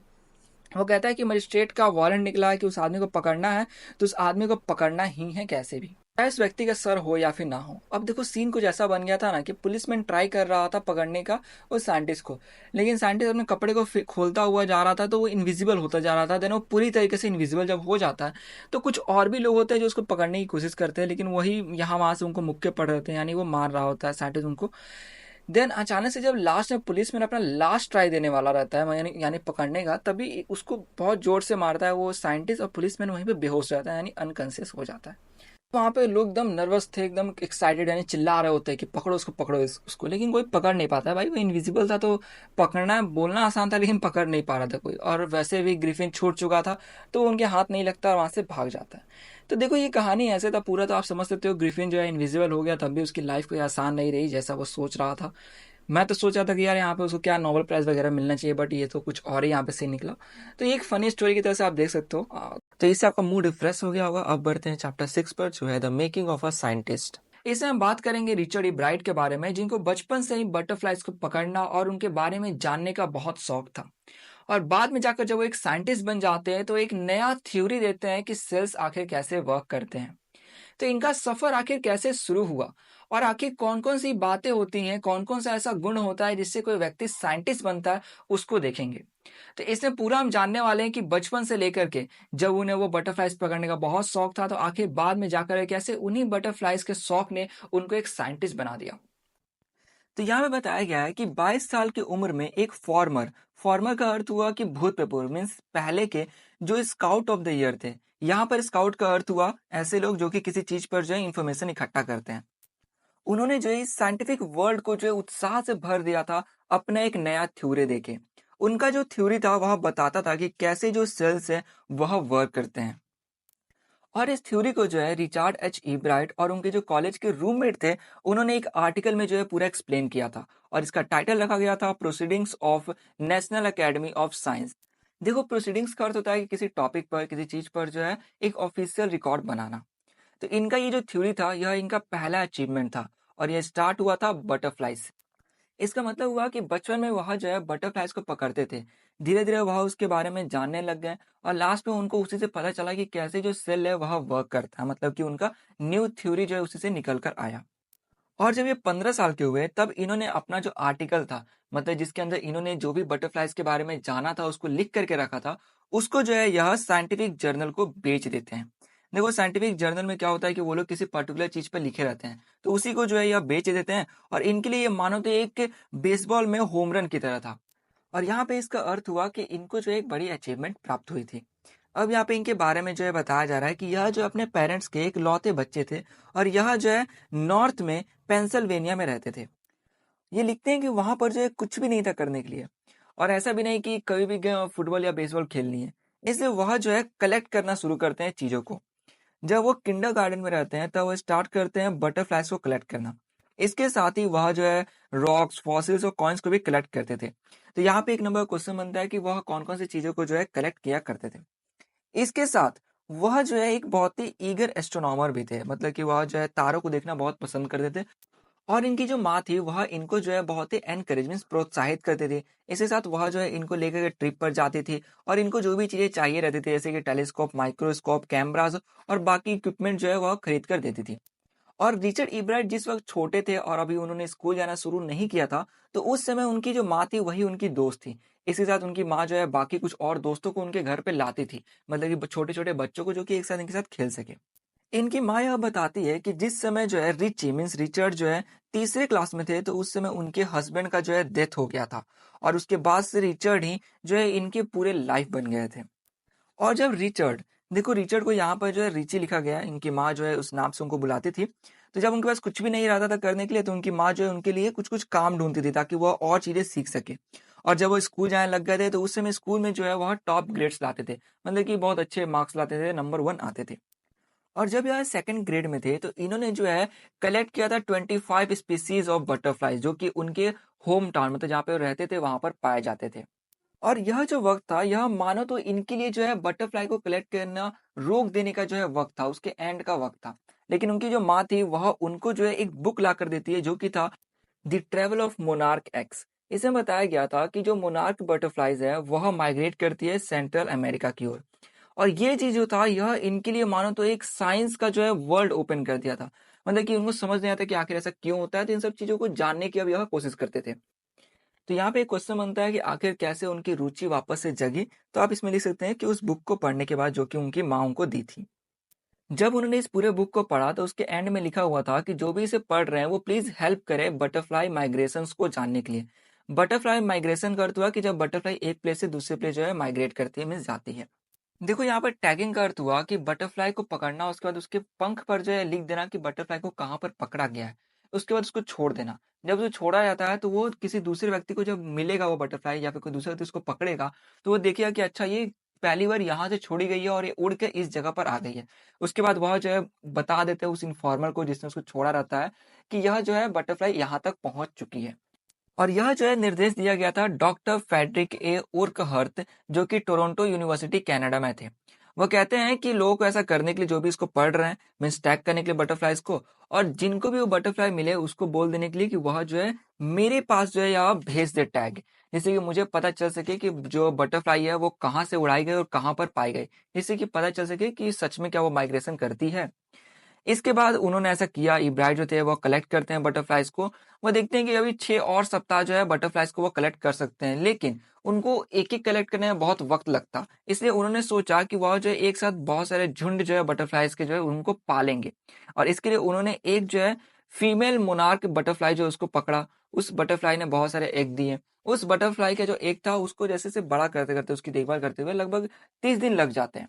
तो 30 दिन में वो सब बटरफ्लाइज बड़े हो गए। उसके बाद उन्होंने सबके पंख पर जो है वह अटैक करके उन्हें उड़ा दिया।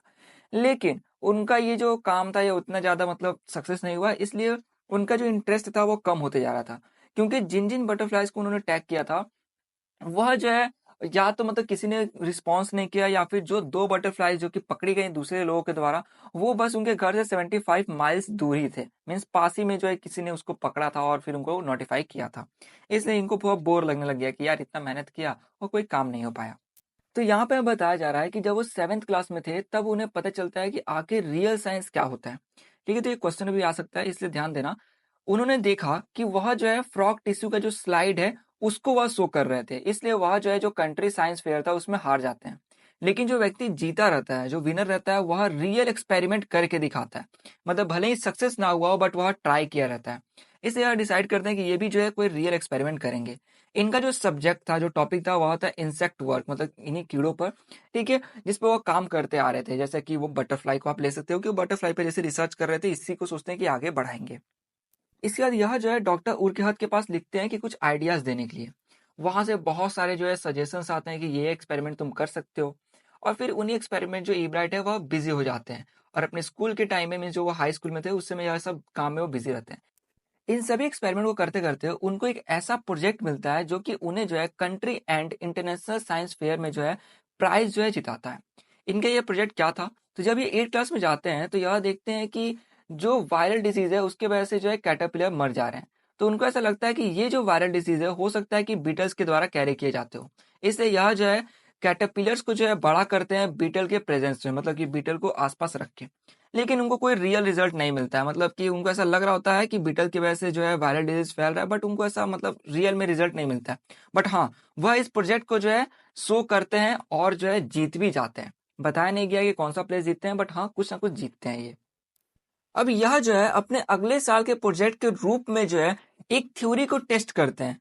उस थ्योरी के अकॉर्डिंग जो वाइसरॉय बटरफ्लाईज होती है वह कॉपी करती है मोनार्क बटरफ्लाई को, क्योंकि मोनार्क बटरफ्लाई जो है वह बर्ड्स को अच्छे टेस्ट नहीं लगते, मतलब उनका टेस्ट उनको अच्छा नहीं लगता है। लेकिन जो वाइसरॉय बटरफ्लाईज है बर्ड्स को उनका टेस्ट अच्छा लगता है, इसलिए वाइसरॉय बटरफ्लाई जो है मोनार्क बटरफ्लाई को कॉपी करती हैं, ऐसा थ्योरी था। इसलिए यह जो है अपने प्रोजेक्ट में इसी को चेक कर रहे होते हैं। वह क्या करते हैं कि स्टारलिंग स्टारलिंग एक बर्ड है, ठीक है, उसको रखते हैं और देखते हैं कि वो क्या करती है। तो वो देखते हैं कि जो स्टार्लिंग बर्ड रहती है वो सारे मोनार्क बटरफ्लाई को खा जाती है, मतलब जितना भी वहां पे रहते हैं। और इनका यह जो प्रोजेक्ट था यह जूलॉजी में जो है फर्स्ट डिवीजन पर आता है, वही ओवरऑल कंट्री साइंस फेयर में जो है थर्ड डिवीजन पर आता है। ईब्राइट जो है अपने रिसर्च को जारी रखते हैं और इस वजह से वह जो है डिस्कवर कर पाते हैं अननोन इंसेक्ट हार्मोन को, और इनडायरेक्टली कहा जाए तो इसी से फिर आगे वह जो है इनका एक थ्योरी बनता है जो कि किस पे रहता है, लाइफ ऑफ सेल्स पे। अब यह जो क्वेश्चन का आंसर चाहते थे वो यह था कि जो 12 टाइनी गोल्ड स्पॉट्स हैं मोनार्क के पुपा पर, आखिर वो क्यों है। मतलब जब वो देखते थे मोनार्क के जो पुपा हो गया, पुपा कुछ इस प्रकार का दिखता है, तो उस पर कुछ 12 जो है गोल्ड स्पॉट्स थे। तो वो सोचते थे कि आखिर ये क्यों है। सभी लोग जो है ऐसा मानते थे कि नहीं ये तो सजावट के लिए है, लेकिन जो डॉक्टर उरखर थे वो बोलते कि नहीं ऐसा नहीं होगा। इस चीज का पता लगाने के लिए ई ब्राइट और एक दूसरा स्टूडेंट मिल करके जो एक डिवाइस बनाते हैं जो कि यह शो करता है कि वो जो स्पॉट है वह हार्मोन प्रोड्यूस कर रहा है, जो कि बटरफ्लाई के फुल डेवलपमेंट के लिए जो है बहुत जरूरी है। इनका ये जो प्रोजेक्ट था यह कंट्री फेयर में फर्स्ट प्लेस पर आता है, और यह जो है international science and engineering fair में जो इनको एक स्थान मिल जाता है। वहां पर जो है यह तीसरा स्थान जो है प्राप्त करते हैं जूलॉजी में, और फिर इनको एक चांस मिल जाता है कि यह जो है Walter read army institute of research में जो है कुछ काम कर सके, मतलब उनको वहां पर काम करने का एक मौका मिल जाता है। तो यहाँ पे इनके जितने प्रोजेक्ट्स थे अभी तक के वो हम लोग देख लेते हैं। पहला प्रोजेक्ट था इनका फ्रॉक का टिश्यू पर, कि उन्होंने टिश्यू को शो किया था। दूसरा जो प्रोजेक्ट था उसके अंदर वह देखते हैं कि जो वायरल डिजीज है क्या वह बीटल के वजह से फैल रहा है।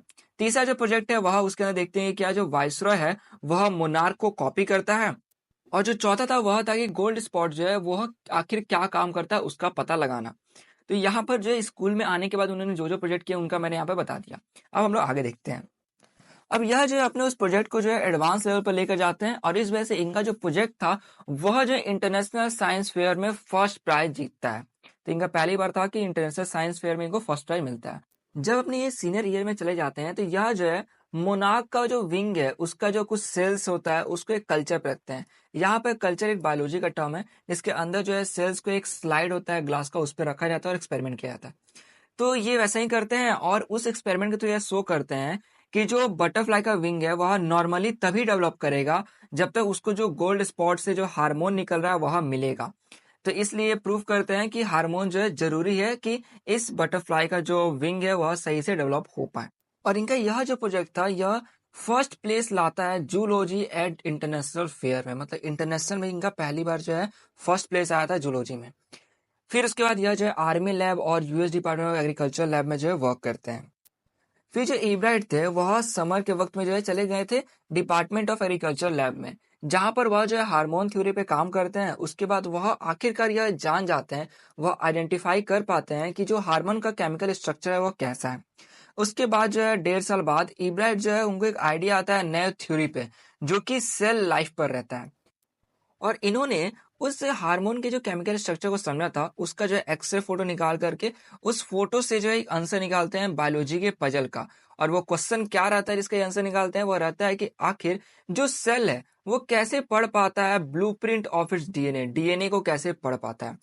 डीएनए क्या है, तो डीएनए के बारे में यहाँ पे दिया गया है जो कि एग्जाम में पूछ दिया जाता है, ठीक है। इसका डेफिनेशन यहाँ पर है, DNA is the substance in the nucleus of a cell. Cell के अंदर जो न्यूक्लियस है उसके अंदर डीएनए रहता है। डेट कंट्रोल्स हेरिडिटी, जो कि कंट्रोल करता है हेरिडिटी को। हेरिडिटी जो है इसका मतलब हुआ कि जो फिजिकल और मेंटल क्वालिटीज जो है आपको मिलते हैं आपके पेरेंट्स से, उसको कहा जाता है हेरिडिटी। तो उसको जो है पास करता है, और इसको कहा जा रहा है ब्लूप्रिंट ऑफ लाइफ, मतलब एक लाइफ का मानती है एक स्ट्रक्चर देता है। अब जो इब्राइट थे और उनके जो कॉलेज रूममेट थे जेम्स आर वोंग, वो दोनों जो है पिक्चर बनाते हैं और कंस्ट्रक्ट करते हैं प्लास्टिक मॉडल्स, जिससे कि वह यह बता सके कि आखिर यह चीज कैसे होता है, मतलब कि डीएनए जो हो गया, जो सेल हो गया, उसके वर्किंग को। फिर ये दोनों जो है बाद में पेपर लिखते हैं जिसमें ये अपने थ्योरी को एक्सप्लेन करते हैं कि आखिर कैसे जो है ये सब चीज काम करती है। जो इब्राइट थे वो हार्वर्ड यूनिवर्सिटी एक हाईएस्ट ऑनर मीन्स बोल सकते हो कि एक अच्छे रैंक के साथ जो है ग्रेजुएट करते हैं। उसके बाद जो है वह ग्रेजुएट स्टूडेंट रिसर्चर भी बन जाते हैं हार्वर्ड मेडिकल स्कूल में, जिसके अंदर वह जो अपने थ्योरी जो रहता है उनका, उसके ऊपर एक्सपेरिमेंट करते हैं ताकि उस थ्योरी को जो है टेस्ट कर सके कि जो वो सोचते हैं कि कैसे चीज जो है सेल वर्क करती है वह सही है या नहीं। और अगर इनका ये थ्योरी सही साबित होता है तो इससे जो है लाइफ प्रोसेसेस जो है, मतलब लाइफ जो है जीवन के बारे में बहुत कुछ जानने को मिलेगा। इससे हो सकता है कि जो कैंसर और जो बाकी कुछ डिसीजेस हैं उनको भी जो है हम लोग प्रिवेंट कर सके, उनसे बचाव किया जा सके। अब यहाँ पे जो है इनके बारे में कुछ अलग बातें बताई गई हैं कि इनके कुछ और भी चीजों में इंटरेस्ट थे, जैसे कि ये एक अच्छे डिबेटर थे, एक चैंपियन डिबेटर, पब्लिक स्पीकर थे। इसके साथ वो एक गुड कैनविस्ट, कैनविस्ट जो है एक छोटा सा नाव होता है जिसको जो एक आदमी बैठ कर उसको मतलब चलाता है। इसके साथ जो बाकी आउटडोर गेम्स है उसमें भी अच्छे थे, और तो और वह जो है फोटोग्राफी भी बहुत अच्छा करते थे नेचर की, और जो भी साइंटिफिक जो एग्जीबिशन रखते थे उनकी। जो इब्राइट है वह अपने सोशल स्टडीज के टीचर जो कि थे रिचार्ड ए वायर, उनकी प्रशंसा करते हैं और कहते हैं कि इन्होंने जो है मेरे दिमाग को खोल दिया था नए आइडियाज की ओर, मतलब कि चीजों को ये समझाया करते थे। इसी पर रिचार्ड ए वायर जो है वो भी कहते हैं कि जो इब्राइट है अपने इस काम को जो है पूरे इंटरेस्ट के साथ करते थे, और वह इसलिए जीते क्योंकि वह अपने जॉब में, अपने काम में जो है बेस्ट करना चाहते थे। अब देखो यही होता है एक साइंटिस्ट का जो है, मतलब आप बोल सकते हो गुण टाइप का, कि वह जो है कॉम्पिटिटिव ज्यादा भावना नहीं रखते हैं। वह चाहते हैं कि वो जो काम कर रहे हैं उसके अंदर वो बेस्ट रखें। यही बताया हुआ है कि साइंटिस्ट में यही चीज होता है कि वह जो है अपने माइंड को जो है ऐसा चाहते हैं कि जो भी वो काम कर रहे हैं उसमें बेस्ट करें और वह उस मुकाम तक पहुंचे। उनके अंदर जो है क्यूरियोसिटी होती है जानने की, और एक विल होता है, एक एक इच्छा होता है कि वह किसी सही रीजन के लिए जो है जीते। एक होता है कंपटीशन से कि भाई उसको हराना है, लेकिन यहाँ पे इनका जीतने का क्या था कि नहीं, इनको ये जानना ही है कि आखिर सेल कैसे वर्क करता है, तो इस वजह से ये जीते। तो यही बोला गया कि इब्राइट में सारे क्वालिटीज थे जिससे कि वो साइंटिस्ट कहला सके। तो ये जो है साइंटिस्ट का गुण होता है कि वह जो है कंपटीशन किसी और से नहीं, खुद से रखते हैं कि हाँ मुझे अपना इसमें बेस्ट देना है। वह जीतना चाहते हैं एक सही रीजन के लिए, और उनमें क्यूरियोसिटी होती है किसी चीज को जानने की। जैसे कि ये बचपन से जो है बटरफ्लाई से जो है जुड़े हुए थे और उसके बाद इनको इतना बड़ा सक्सेस मिला, उसी से धीरे धीरे आगे बढ़कर। एग्जाम में इस चैप्टर से इतना डीप से तो नहीं पूछेगा कि कब जो है वो इसमें फर्स्ट आए थे या थर्ड आए थे, इतना डीप नहीं पूछेगा। बट हाँ ये पूछा जा सकता है कि वो जब पहली बार हारे थे तो उन्हें क्या समझ में आया था, कि वह जो एक्सपेरिमेंट नहीं किए थे, उन्होंने बस टिश्यू शो कर दिया था फ्रॉक का, इसलिए वो हारे थे। उसके बाद से वो एक्सपेरिमेंट करने लग गए। और पूछा जा सकता है कि उन्होंने कौन सा बुक पढ़ा था, तो वो था the travel of monarch x. तो ये था पूरे इस चैप्टर में, मैंने आपको पूरे ये चैप्टर समझा दिया है। तो बढ़ते हैं नेक्स्ट चैप्टर पे, जो है चैप्टर नंबर 7, द नेकलेस। इसमें हम मटिल्डा के बारे में देखने वाले हैं जो कि बहुत ही सुंदर थी, और देख करके लगता था कि ये उन सुंदर औरतों में से है इसके भाग्य में साथ कोई गलती थी या फिर किस्मत में कुछ और लिखा था कि वो एक क्लर्क के यानी एक गरीब परिवार में जन्म ले ली। तो आखिर गरीब परिवार में जन्म लेने के बाद उसका शादी भी गरीब परिवार में ही होता है। फिर इसके जीवन में क्या क्या होता है वो इस चैप्टर में हम देखने वाले हैं। तो आइए देखते हैं चैप्टर में हमें क्या बताया गया है। मटिल्डा के पास कोई डावरी नहीं था। डावरी का अर्थ हुआ दहेज, यानी आप कह सकते हो कि विदेश में भी हो सकता है डावरी चलता हो। तो ये कहते हैं जो कि इसके पास कोई डावरी नहीं था, इसलिए उसके पास कोई होप भी नहीं था कि कोई अमीर आदमी उसे पहचानेगा और उसे प्यार करेगा। इसलिए वह एक छोटे से क्लर्क जिनका नाम है मिस्टर लोएजल, उनसे शादी कर लेती है, जो कि काम करते हैं एजुकेशन बोर्ड ऑफिस में। अब ये हर दिन सफर करती इंसेसेंटली। इंसेसेंटली का अर्थ हुआ कि लगातार, निरंतर। वह सोचती है कहाँ वो डेलिकेसीज यानी अच्छे खासे खाने, लग्जरीज यानी महंगे महंगे चीजों के लिए पैदा हुई है, लेकिन कहाँ वो इस गरीबी में एक अपार्टमेंट में रह रही है। उसके भी जो दीवार है वो बहुत ही सैबे यानी टूटे फूटे हैं, और जो चेयर है वो वॉर्न आउट है यानी डैमेज्ड है, वो भी खराब हो चुका है। और ये सभी चीजें उसे टॉर्चर यानी कष्ट देती थी, और इससे उसे बहुत गुस्सा आता था।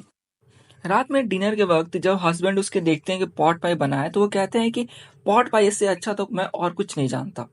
उसी में मटिल्डा सोचे होते काश उसके पास अच्छे खाने होते, अच्छे चीज होते, लाइक उसके पास ना ही कोई अच्छे फ्रॉक्स थे, कपड़े थे, ना ही ज्वेल्स यानी गहने थे, और उसे यही सब चीज पसंद था। मटिल्डा की एक रिच फ्रेंड थी जिसके बारे में ये नहीं पता एकदम एग्जैक्ट कि वो लड़का है लड़की, लेकिन ज्यादा चांस है कि वो लड़की है, क्योंकि जब ये कन्वेंट कन्वेंट का अर्थ हुआ है जहाँ पर क्रिश्चियन नन्स रहती हैं, तो उनके द्वारा जो स्कूल चला जाता है तो उसमें ये लोग स्कूल मेट्स थे। तो हो सकता है कि वो लोग लड़की वहां पे रहती हो सिर्फ। तो ये कहते हैं कि वो उससे मिलना पसंद नहीं करती है, क्योंकि जब एक बार वो मिल करके वापस आ रही थी, तो वो घर आते तो बहुत सफ़र करती है, उसको बहुत पीड़ा होता है, क्योंकि वो बहुत अमीर थी उसकी दोस्त और ये बहुत गरीब। तो ये लगभग पूरे दिन तक रोते रह जाती है, एकदम दुःख में रहती है, उदास रहती है। अब एक शाम मटिल्डा के हस्बैंड जब घर वापस आ रहे होते हैं तो बहुत खुश रहते हैं, क्योंकि उनको और मटिल्डा को इनविटेशन आया रहता है मिनिस्टर के घर हो रहे पार्टी में आने के लिए। वह सोचते हैं कि मटिल्डा भी बहुत खुश हो जाएगी, लेकिन ऐसा नहीं था। वो बहुत उदास हो जाती है और कहती है कि वो पार्टी में नहीं जाएगी। इस पर वो कहते हैं कि अरे इसमें सिर्फ चुनिंदा लोगों को बुलाया जा रहा है।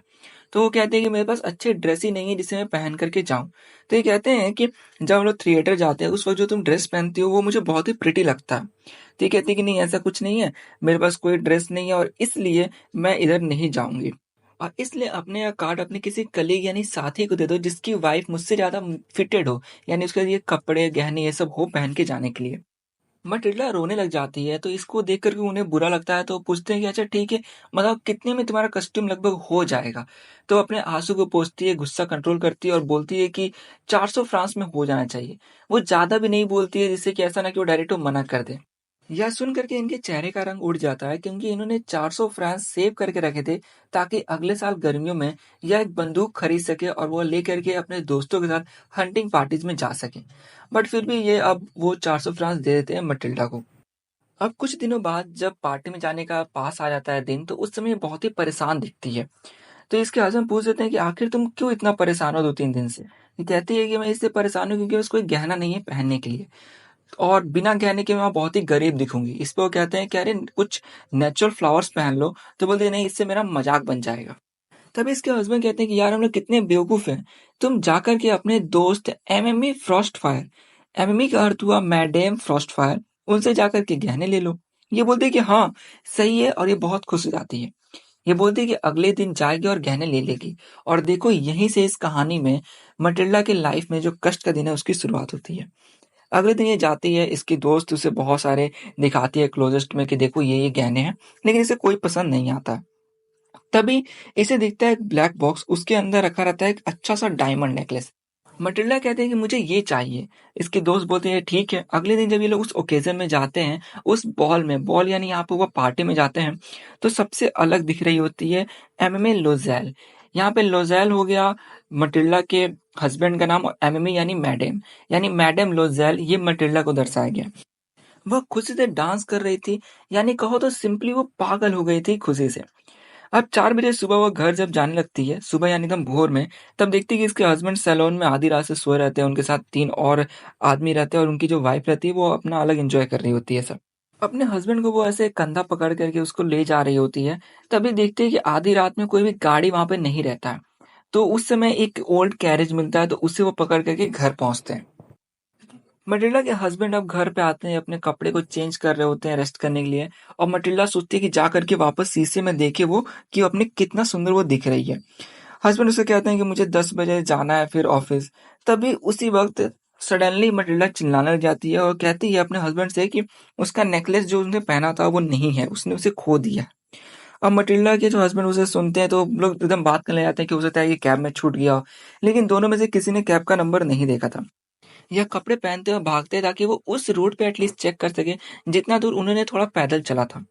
जब ये जाते हैं बाहर, तो उस समय मटिल्डा जो है उसी अपने इवनिंग गाउन यानी जो ड्रेस उसने पार्टी में जाने के लिए पहना था वही पहने रहती है। ये चारों तरफ ढूंढते हैं, नहीं मिलता है, तो ये 7 बजे घर आ जाते हैं। वापस ये चले जाते हैं पुलिस स्टेशन और कैब ऑफिस में, जहाँ पर वो पता लगा सके। फिर वो न्यूज़पेपर में जाकर के आर्टिकल लिखवाते हैं जिसमें वो कहते हैं कि जिसे भी मिला और वो वापस करता है तो उसे ये रिवॉर्ड मिलेगा। देन वो जब घर वापस आते हैं शाम के वक्त में, तो दोनों का एकदम फेस पीला पड़ा रहता है, क्योंकि उन्हें कुछ भी नहीं मिला था। अब वो बोलते हैं कि मटिल्डा अपने दोस्त के पास लेटर लिखो और कहो कि उस नेकलेस का क्लैस्प यानी वो जो लास्ट का हुक होता है वो टूट गया है, तो उसे बनवाने में कुछ वक्त लगेगा। तब वो ऐसा लिख देती है और फिर 1 सप्ताह बीत जाता है, तो उस समय इनका सारा होप खत्म हो जाता है, क्योंकि उन्हें कुछ भी नहीं पता चलता है। तो लोइज़ जो कि मटिल्डा से 5 साल बड़े हैं उम्र में, वो बोलते हैं कि अब हमें इस नेकलेस को, इस जूल को जो है रिप्लेस करना होगा। दोनों जब ढूंढते हैं तो उन्हें पैलेस रॉयल नाम के एक शॉप के अंदर सेम वैसा ही गहना दिखता है, जिसका दाम था 40,000 फ्रांस। ये लोग उसे 36,000 फ्रांस में ले सकते थे।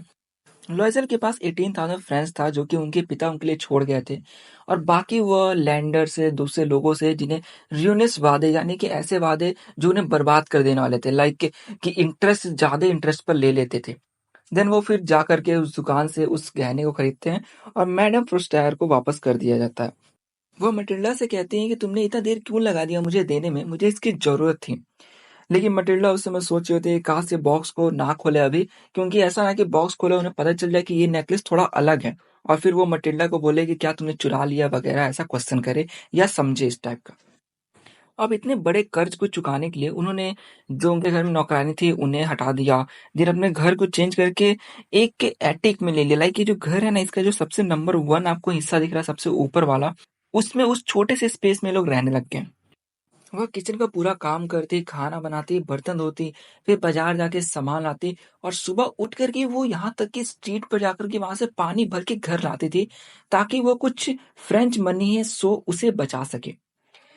इसके हस्बैंड भी बहुत काम करते थे, लाइक काम करना ऑफिस से, फिर आकर के शाम को जाना मर्चेंट के पास जहाँ पर वो बुक ऑर्डर्स में लगा सके। रात के वक्त में वह कॉपी यानी लिखने का काम करते थे, जिसमें वो 500 लिया करते थे, और इस तरह का जीवन 10 साल तक चला। उसके बाद उनका पूरा कर्ज उतर गया। अब मैडम लॉयजर यानी मटिल्डा थोड़ी बूढ़ी हो गई थी, वो हार्ड वुमन लग रही थी, यानी थोड़ा परिश्रमी आप कह सकते हो। उनके कपड़े जो थे वो बहुत ही औरी यानी ट्विस्टेड थे, मुड़े मुड़े से, बाल भी बिखरे हुए से थे। और जब इनके हस्बैंड ऑफिस में रहा करते तो ये इस खिड़की के पास बैठ करके आप सोचती थी पुराने वक्त के बारे में कि काश पहले इन्होंने नेकलेस नहीं खोया होता तो इनका जीवन कुछ और ही होता, क्योंकि नेकलेस खोने के बाद ही इनके लाइफ में इतना कष्ट आया था। अब एक संडे जब चैम्स एल से एक जगह का नाम है, एक पार्क कर सकते हो, जहां पर मटिल्डा वॉक कर रही थी, तो पूरे वो वीक का लाइक थकान उतारने के लिए, तब वो देखती है एक औरत को जो कि एक बच्चे के साथ वॉक कर रही होती है। ये देख के समझ जाते कि अरे ये तो मैडम फ्रॉस्ट फायर है। लेकिन वो समझ नहीं पाते कि जाकर वो बात करे कि नहीं, लेकिन फिर इसको दिमाग में आता है कि अरे अब तो सारे पैसे इसने गहने के चुका ही दिए हैं, तो वो जाकर के अब बात करके सोचती है पूरा सच बता देने के लिए। तो अब ये मटिल्डा जाती हैं और कहती हैं गुड मॉर्निंग जीन। तो देखो ये है मैडम फर्स्ट फायर का रियल नेम, यानी उनका नाम है जीन और उनके हस्बैंड का नाम है फर्स्ट फायर, इससे लोग उन्हें मैडम फर्स्ट फायर बुलाता है। अब ये समझ नहीं पाए कि आखिर ये कौन मुझे गुड मॉर्निंग बोला। तो वो बोलती है मटिल्डा कि अरे आप मुझे नहीं जानती हो। तो वो बोलती है कि नहीं मैं नहीं जानती हूँ, तो बता दे मैं मटिल्डा हूँ। तब जाकर के वो समझती है कि अच्छा तो तुम्हारा ये ऐसे हाल क्यों हो गया, तुम बहुत बदल गई हो। तो वो बोलती है कि बहुत बुरे दिन चल रहे थे, वो देखो हुआ क्या था, कि वो पूरा कहानी बताती है कि जब से मैंने गहने ले गए तो वो गायब हो गया था वगैरह पूरा चीज। मटिल्डा फिर कहती है कि आपने जब देखा होगा नेकलेस तो आपको पता भी चल गया होगा कि ये थोड़ा अलग है ये सब। देन बाद में इस सब को सुनने के बाद कि क्या क्या हुआ है मटिल्डा के बाद, तब मैडम फ्रस्टफायर यानी जीन यह स्माइल करती है और फिर वो टच करते हुए दोनों हाथ मटिल्डा के बोलती है कि मटिल्डा जो मेरे वो गहने थे वो फॉल्स थे यानी नकले थे, उनका तो दाम 500 फ्रांसिस भी नहीं थे। तो ये लास्ट स्टेटमेंट रहता है इनका। तो समझ सकते हो क्या हुआ होगा फिर पूरा मटिल्डा के साथ। तो ये पूरा कहानी था इसका। तो यहाँ पे एक बात तो हमें समझ में आया कि मटिल्डा के साथ बहुत बुरा हुआ, लेकिन जो ये चैप्टर में समझाना चाहता है वो ये है कि हमारे पास जितना है हमें उसमें खुश रहना चाहिए। अगर आप आवश्यकता से अधिक करते हैं, लाइक यहाँ पर हुआ कि खर्च करने की बात हो गई, यहाँ पर अगर वो ये नहीं सोचती कि उसको रियल डायमंड नेकलेस पहन के जाना है, तो हो सकता था कि उसके साथ ये कभी सिचुएशन ही नहीं आता। तो इसलिए कहा जाता है कि हमारे पास जितना है हमें उसमें खुश रहना चाहिए। तो ये था पूरा इस कहानी में। अब यहाँ पर आप लोग इंपॉर्टेंट क्वेश्चन के बारे में पूछते हो कि इसमें क्या है, तो यहाँ पे सबसे पहला इंपॉर्टेंट जो क्वेश्चन है वो ये है कि क्या होता अगर मटिल्डा अगर कभी भी ऐसा नेकलेस उनसे ना ली होती जा करके, या नेकलेस कभी नहीं खोता। दूसरा क्वेश्चन आता है कि क्या होता अगर वो सच बता दी होती पहले ही अपने दोस्त को कि नेकलेस गुम हो गया है। तो ये दो इंपॉर्टेंट क्वेश्चन है जो कि आपको याद रखने चाहिए। तो इस तरह एक और चैप्टर खत्म होता है। अब आ गए हम चैप्टर नंबर 9 पर जो है भोली। इसमें हम छोटी बच्ची के बारे में देखने वाले हैं जो ना ही देखने में सुंदर थी ना ही पढ़ने में अच्छी थी, लेकिन बाद में फ्यूचर में उसके अंदर बहुत सारे बदलाव आते हैं लाइफ में। तो देखते हैं कि आखिर वो सब क्या थे। तो चलिए चैप्टर को स्टार्ट करते हैं। भोली का नाम सुलेखा था, लेकिन सभी उसे भोली इसलिए बुलाते थे क्योंकि वो बहुत ही सिंपलटन यानी साधारण थी। वो अपने पिता रामलाल की चौथे सबसे छोटी बेटी थी, और उसके पिता एक नुम्बेरदार यानी लैंडलॉर्ड थे, यानी बहुत ज्यादा जमीन वाले। जब भोली 10 महीने की थी तो वो कॉट के यहाँ पे अर्थ हुआ खाट यानी बेड पर से नीचे गिर जाती है, और उसके सिर पे चोट लगने की वजह से थोड़ा ब्रेन में कोई डैमेज हो जाता है, और इस वजह से वो एक बैकवर्ड चाइल्ड रह जाती है। बैकवर्ड का यहाँ पे अर्थ हुआ कि नॉर्मल इंसानों के कंपैरिजन में दिमाग बहुत ही धीरे काम करना। भोली जब छोटी थी तो बहुत ही सुंदर थी, लेकिन जब वो 2 साल की हो जाती है तो उसको स्मॉल पॉक्स हो जाता है। स्मॉल पॉक्स होने की वजह से उसके आंखों को छोड़ करके उसके पूरे शरीर पर डीप ब्लैक पोर्क मार्क यानी कि स्पॉट धब्बे हो जाते हैं, और इस वजह से इसका पूरा बॉडी हमेशा के लिए डिसफिगर हो जाता है, यानी पूरे शरीर पर वैसे धब्बे हो जाते हैं। भूली जब 5 साल की हो जाती है तब भी वो बोलना नहीं सीखी रहती है, लेकिन जब वो धीरे धीरे बोलना सीखती है तो वो बहुत ही स्ट्रैमर स्ट्रैमर करते हुए हकला के बोलती है, और इस वजह से बाकी जो बच्चे थे उसकी उम्र के वो उसका मजाक उड़ाते थे और उसकी तरह मिमिक कर देते, यानी हकला हकला के चिढ़ाते थे उसे, और इस वजह से अब वो बहुत ही कम बोलती थी। यहाँ अब हमें भोली के पिता के बारे में बताया गया है कि रामलाल के 7 बच्चे हैं, जिनमें से 3 उसके बेटे और 4 बेटियां हैं। चारों बेटी में से भोली सबसे छोटी बेटी है। रामलाल बहुत ही प्रोस्पेरस यानी अमीर फार्मर था, उसके पास ना खाने पीने की कोई कमी थी। उसके सारे बच्चे बहुत ही हेल्दी और स्ट्रांग थे, बट एक भोली ही थी जो बहुत ही कमजोर थी। उसने अपने बेटों को भेज दिया था स्कूल करने के लिए सिटी में, जहां पर वो स्कूल पढ़ सके फिर उसके बाद कॉलेज कर सके। और उनकी जो बेटियां थी उसमें से राधा सबसे बड़ी बेटी थी, उसका शादी हो चुका था। अब अपनी दूसरी बड़ी बेटी जो है मंगला, उसकी शादी करने का सोच रहा था। मंगला के बाद वो चंपा की शादी कर देगा, और वो सोच रहा था कि वो सभी बहुत ही देखने में सुंदर और हेल्दी है, इसलिए उनके लिए दूल्हा ढूंढना मुश्किल की बात नहीं है। लेकिन जिसके लिए वो परेशान था वो था भोली के लिए, कि भोली ना ही सुंदर है ना ही दिमाग से तेज है। अब बताया जा रहा है कि भोली जब 7 साल की थी तो उसकी बहन का शादी हो गया, और उसी समय प्राइमरी स्कूल विलेज में पहली बार खुला था छोटे बच्चों के लिए। और अब तहसीलदार साहब जो डिस्ट्रिक्ट कलेक्टर है वो आ रहे थे उसके अंदर, जैसे ओपनिंग होता है तो उसमें। अब वो बोल रहे थे रामलाल को कि रामलाल तुम एक रेवेन्यू ऑफिशियल हो। इसका यहाँ पे अर्थ हुआ कि एक रिप्रेजेंटेटिव हो इस गांव को दर्शाने वाले, बहुत ही अमीर आदमी हो, तुम्हारे नाम से ऐसे गांव जाना जाता है। तो मैं चाहता हूँ कि तुम अपने घर से किसी को भेजो, जैसे अपनी बेटियों को, ताकि वो यहाँ पर आकर पढ़े, और इससे गांव वाले के लिए एग्जाम्पल सेट हो कि देखो रामलाल भी अपने बेटी को भेजा, कितना वो अमीर है, कितना बड़ा वो आदमी है, तो हमें भी अपने बच्चों को भेजना चाहिए। रामलाल रात में अपनी पत्नी को ये बात बताता है तो उसकी पत्नी बोलती है क्या तुम पागल हो गए हो, अगर तुम इसे स्कूल भेजोगे तो इसे शादी कौन करेगा। तब ये कहता है रामलाल की यार तहसीलदार साहब की बात को जो है मना भी तो नहीं कर सकते हैं। तब ये लास्ट में बोलती है अच्छा तुम्हें जो करना है करो, तुम्हें इसको स्कूल भेजना है भेजो, क्योंकि पहले ही इसके शादी होने की चांस बहुत ही कम है, क्योंकि ये बहुत ही देखने में अगली फेस है इसका, और ना ही इसके पास कोई दिमाग है कि लोग इसे जल्दी शादी करेगा। इसलिए जाओ इसको भेजो स्कूल, ताकि अब टीचर जो है उन्हीं को परेशान होने दो इससे। अब अगले दिन रामलाल लेकर के उसका हाथ पकड़ता है भोली का और बोलता है कि चलो आज तुम्हें स्कूल में लेकर चलता हूँ। तो भोली डर जाती है, उसे पता नहीं था कि आखिर स्कूल क्या होता है, लेकिन उसे एक बात याद थी कि कुछ दिन पहले उसकी जो बूढ़ी गाय थी लक्ष्मी, उसे वो लोग घर से ले जाकर कहीं बेच दिए थे बाहर। तो अब वो डर जाती है क्या ये मेरे साथ भी ऐसा करने वाले हैं। तो ये चिल्लाने लगती है नो नो नो नो, और बहुत ही डरी हुई रहती है। तो उसके जो फादर रहते हैं उसके हाथ से अपने हाथ को छुड़ा रही होती है, यानी जो ग्रिप पकड़े रहते हैं उसके फादर, उससे अपने आप को ऐसे अलग करना चाह रही होती है। रामलाल कहता है कि आखिर तुमको क्या हुआ है, मैं तुम्हें स्कूल ही तो ले जाना चाह रहा हूँ। उसके बाद वो अपनी पत्नी से कहता है कि इसे कोई अच्छे कपड़े पहनाओ, नहीं तो स्कूल की टीचर्स या इसके जो स्कूल की लड़कियां रहेंगी वो देख करके क्या बोलेंगे। फिर इसको बताया गया है कि भोले को कभी भी नए कपड़े नहीं दिए गए थे, जो भी उसकी बहन के छोड़े हुए पुराने ड्रेस होते थे वो इसे पहनाए जाते थे। लेकिन आज जो है इसे चंपा के पुराने ड्रेस पहनाए गए जो थोड़े साफ सुथरे थे और चंपा को फिट नहीं होते थे ज्यादा धोने के बाद सिकुड़ जाने की वजह से। अब वो उस ड्रेस को पहनते, इसको नहलाया जाता है, इसको ऑयल लगाया जाता है, इसके बाल संवारे जाते हैं। तब इसे ऐसा फील आता है कि जो इसके लिए इतना अच्छा हो रहा है जरूर इसको किसी अच्छे जगह पर ले जाया जा रहा है। देन इसके फादर इसको लेकर के जाते हैं स्कूल में, वहाँ पे बहुत सारे बच्चे क्लास में बैठे रहते हैं।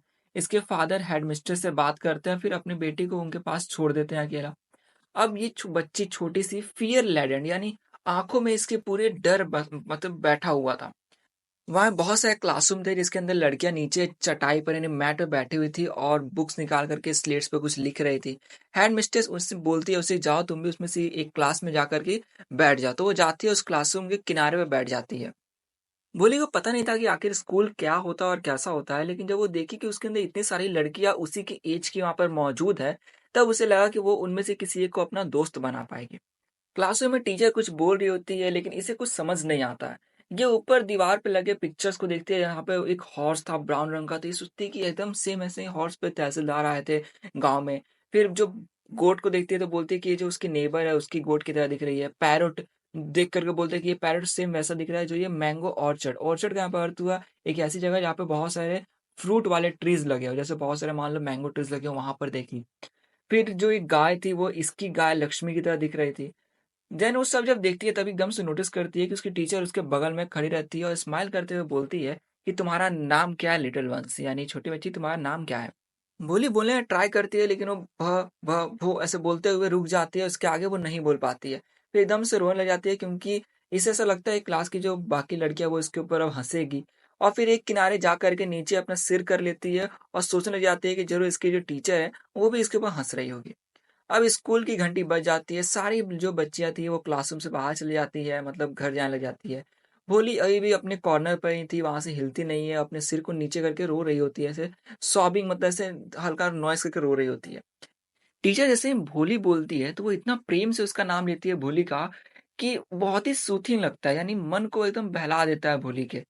अब भोली को वो बोलती है कि खड़ी हो जाओ, मैं तुम्हें आदेश नहीं दे रही हूँ, फ्रेंडली बोल रही हूँ, और अपना नाम बताओ।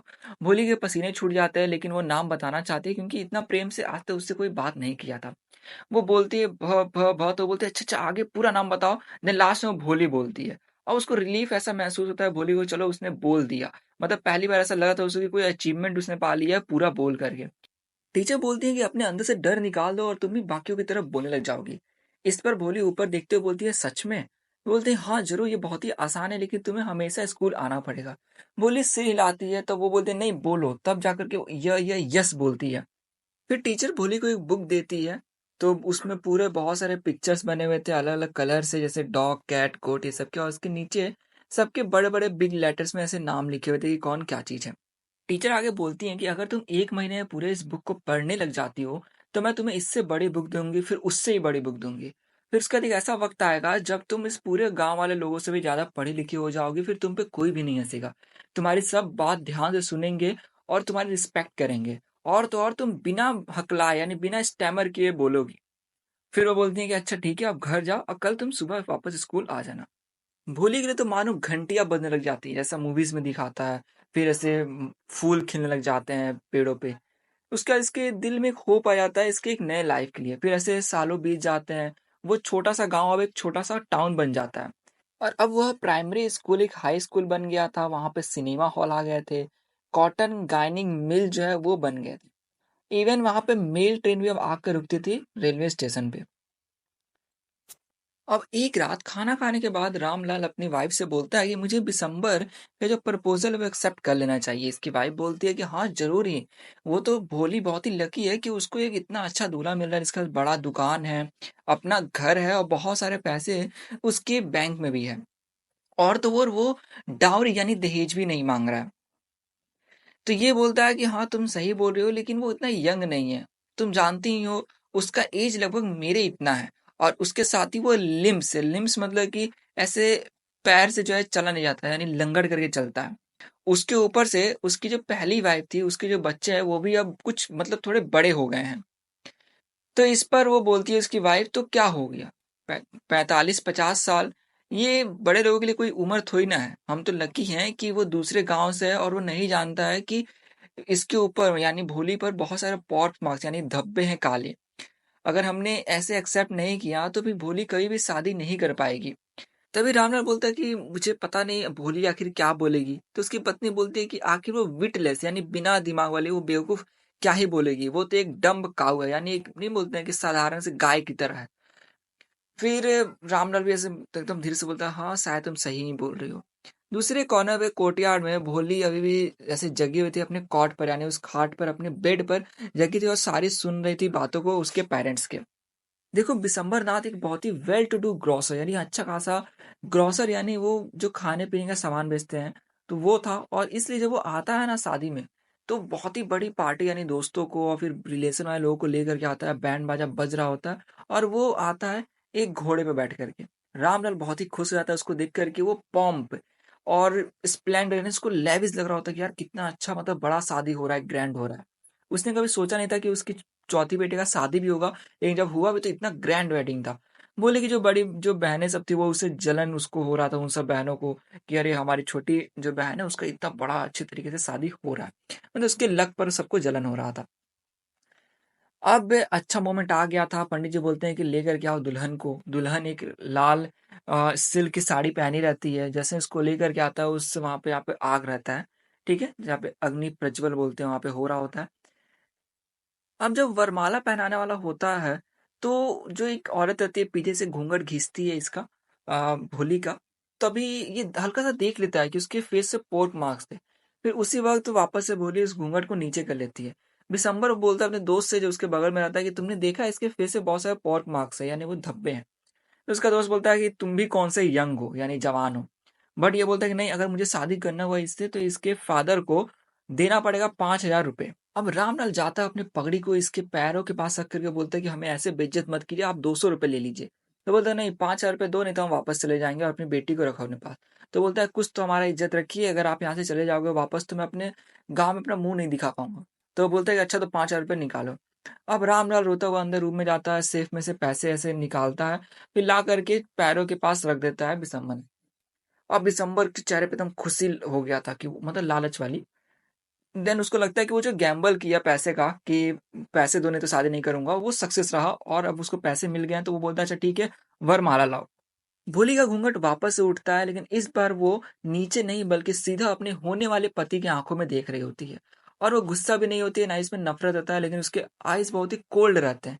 कोल्ड का यहाँ पे अगर आप एनीमे देखते हो तो समझ जाओगे कि एकदम ऐसे देखते रहना किसी आदमी को। अब दिसंबर जो है वैसे उठाता है कि दो मुझे वरमाला, मैं पहनाता हूँ, लेकिन वो ले करके वरमाला को फेंक देती है उस आग में, उस अग्नि में फेंक देती है।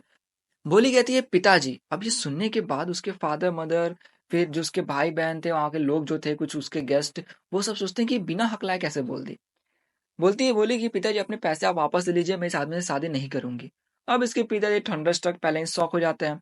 बाकी गेस्ट सब बोलने जाते हैं कितनी शर्मनाक है ये, मतलब सेमलेस है और अगली है ये।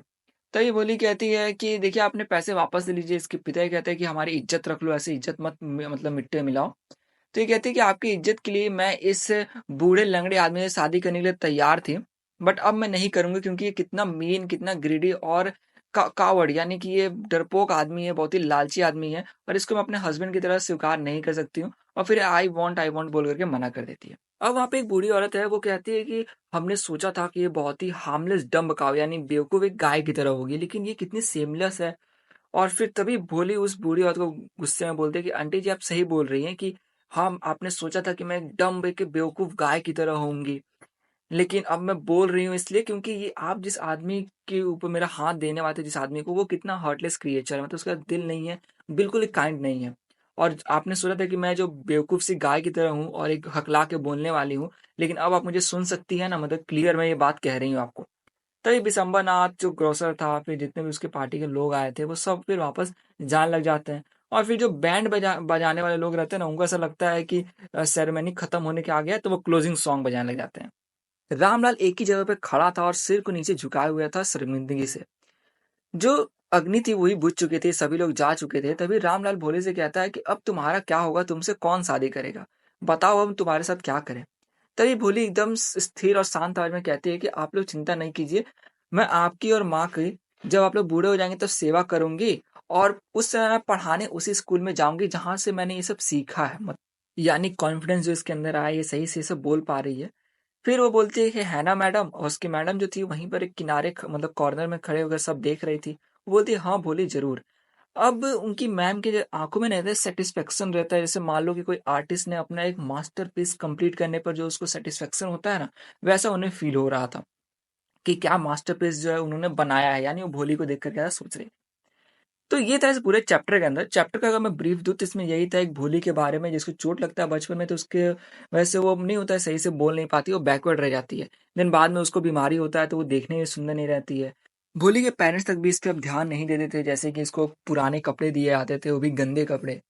लेकिन बाद में जब इसका स्कूल जाने का समय आया तब इसका लाइफ चेंज हो गया, क्योंकि तब इसे थोड़े अच्छे कपड़े मिलते थे, भले ही वो थोड़ा पुराने उनके बहन के ही हो। इसके बाद उसकी जो टीचर मिली वो इसकी लाइफ को चेंज कर दी, लाइक इसके अंदर कॉन्फिडेंस ला दी, जिससे ये हकला करके नहीं बोली। और उसके बाद इसके अंदर बहुत सारा नॉलेज आ गया, जिससे कि वो गांव में भी बाकी लोगों से ज़्यादा नॉलेजेबल हो गए। और लास्ट में फिर ये डिसीजन लेती है उन्हीं पेरेंट्स के लिए जो कुछ वक्त पहले तक उस पर उतना ध्यान नहीं देते थे, कि अब वो उनकी लाइफ टाइम जो है सेवा करेगी जब वो बूढ़े हो जाते हैं तब। तो अब हम देखते हैं 10th के लास्ट चैप्टर को, जो है the book that saved the earth. देखो ये कहानी वैसे काल्पनिक है। इसमें बस बताया हुआ है कि 20th सेंचुरी में एलियंस हमला करना चाह रहे थे धरती पर, बट एक मदर गूज नाम के नर्सरी राइम बुक ने इस हमले को रोक दिया। तो आखिर वो कैसे रोका, उसी को पूरे इस कहानी में देखने वाले हैं। तो कहानी की स्टार्टिंग में बताया गया है कि ये समय है 25th सेंचुरी का, और ये प्लेस है एक museum of ancient history, department of 20th century on the planet Earth. ऐसे ये म्यूजियम का नाम है, जो ये दर्शाता है कि उसमें 20th सेंचुरी की जो भी चीज़ें हैं उनका रिकॉर्ड रखा गया है। तो यहाँ पे सबसे पहले बताया जाता है कि हिस्टोरियन के बारे में, जो कि बैठी हुई है टेबल पर, और उनके सामने एक मूवी प्रोजेक्टर है। बगल में एक ईजल ईजल यानी एक वुडन बोर्ड है, इस पे लिखा हुआ है museum of ancient history, department of 20th century. अब एक हिस्टोरियन है, वो खड़ी होती हैं और सबको ग्रीटिंग करती हैं, गुड आफ्टरनून। फिर वही अपना वेलकम सबको बोलते हुए बताती है कि जो 20th सेंचुरी था, जो कि बहुत पहले बीत चुका है, उसकी क्यूरियोसिटी बहुत कुछ है। क्योंकि 20th सेंचुरी एक ऐसा एरा है जिसको बोला जाता था एरा ऑफ बुक्स। वहाँ उस समय में सभी चीज़ों पे बुक थी। एक एंटीटा से लेकर जुलूस, जो कि एक अफ्रीका के ट्राइब का नाम है, उन सब पर बुक था। अगर किसी को कुछ जानना रहता, कहीं जाना रहता, या कोई भी चीज़ के बारे में नॉलेज लेना रहता, जैसे how to, when to, where to, why to, तो वो सभी चीज़ों का उनका आंसर जो वो बुक कर दिया करते थे। बुक बहुत ही इलस्ट्रेटेड, यानी उसमें फोटोज लगा रहते थे बुक्स में। एजुकेटेड यानी लोगों को एजुकेट करते थे। पंचुएटेड यानी अलग अलग हिस्सों में बांट करके बताते थे। और इवन डेकोरेटेड यानी ऐसे सजावट में रहते थे ताकि लोगों को पढ़ने में मजा आए। लेकिन वो कहते हैं कि सबसे अजीब बात तो ये है कि जब बुक ने एक धरती को बचाया था, फिर जब सब कंफ्यूज जाते हैं वहाँ के लोग, तब ये बोलते हैं कि आपने नहीं सुना है मार्सन इन्वेजन के बारे में, जो 2040 में हुआ था। देन वो रुक के कहती है कि आप लोगों को इसके बारे में नहीं पता। देन वो कहते हैं कि आखिर आजकल के बच्चों को क्या पढ़ाया जाता है। तो फिर बोलते हैं देखो ऐसा हुआ है कि वो इन्वेजन वैसे कभी हुआ नहीं, क्योंकि एक सिंगल बुक ने इन्वेजन को रोक दिया था। यानी मार्सियन यहाँ पर धरती पे कभी हमला नहीं कर पाए। फिर वो कहते हैं कि आपको क्या लगता है बुक कौन सी थी? एक नोबल इंसाइक्लोपीडिया, यानी जिसमें सब चीज़ के बारे में नॉलेज है, या एक टॉम, एक मोटी सी किताब जिसपे पूरा मिसाइल वगैरह के बारे में लिखा हुआ है, या स्पेस की कुछ सीक्रेट्स के बारे में। लेकिन कहती है वो कि इसमें से कोई भी नहीं है। फिर हिस्टोरियस्कोप यहाँ पे प्रोजेक्टर को बोला गया है। और हिस्टोरियस्कोप इसलिए बोला गया है क्योंकि उसके अंदर वो उस प्रोजेक्टर से हिस्ट्री का कुछ दिखाने वाली है। देन वो उसको ऑन करती है और बोलती है कि चलिए हम लोग देखते हैं कि आखिर पहले क्या हुआ था। फिर प्रोजेक्टर ऑन हो जाता है, वो प्रोजेक्टर को मोड़ देती है, और प्रोजेक्टर के लाइट में से दिखता है एक थिंक टैंक नाम का एलियन, ठीक है, जिसके बारे में बताया गया है कि वो बॉक्स पर बैठा हुआ अपने हाथों को मोड़ करके, उसके जो सिर है वो बहुत बड़ा और अंडे के आकार का है। उसने एक लंबी सी रोब पहनी हुई है, यानी वो बोल सकते हो कपड़ा, जो कि डेकोरेटेड स्टार्स और सर्कल से। उसका अप्रेंटिस यानी कि जो चेला है नूडल, वो उनके उसके बगल में खड़ा हुआ है स्विच बोर्ड के पास पर, जहां पर एक ईजल है, यानी वही वुडन बोर्ड है जिस पे लिखा हुआ है मार्स स्पेस कंट्रोल। अब वापस चैप्टर के अंदर जाने से पहले बता दूं कि देखो ये एक ड्रामा है, यानी नाटक है, ये रियल नहीं है। इसको बस बनाया गया है मनोरंजन के लिए। तो यहाँ पे कहा जा रहा है, नूडल कहता है कि O great and mighty think tank, most powerful and intelligent creature in whole universe, what are your orders, मतलब उनको ग्रीट करता है। तो थिंक टैंक ऐसे प्रीवियसली यानी थोड़ा सा चिड़चिड़ा बनकर बोलता है कि तुमने सैल्यूटेशन का, यहाँ पर जयकार बोल सकते हो कि तुमने जयकार नहीं किया। तो नूडल उसी बात को एक सॉन्ग की तरह में करता है, और आगे जाकर के और ऐड कर देता है कि इस पूरे मार्स के और उसके 2 मून्स के रूलर, बताइए आपका ऑर्डर क्या है। थिंक टैंक बोलता है हाँ ये ठीक था। फिर वो कहता है कि हम मैं बात करना चाहता हूँ उस मैन्ड स्पेस प्रोब, यानी उस अंतरिक्ष यान से जो हमारी तरफ से गया था एक छोटे से प्लैनेट पर, जिसको मैं अपने अंडर में लाने वाला था। तो नूडल बोलता है हाँ हाँ वो अर्थ है। तो बोलते हैं हाँ वही।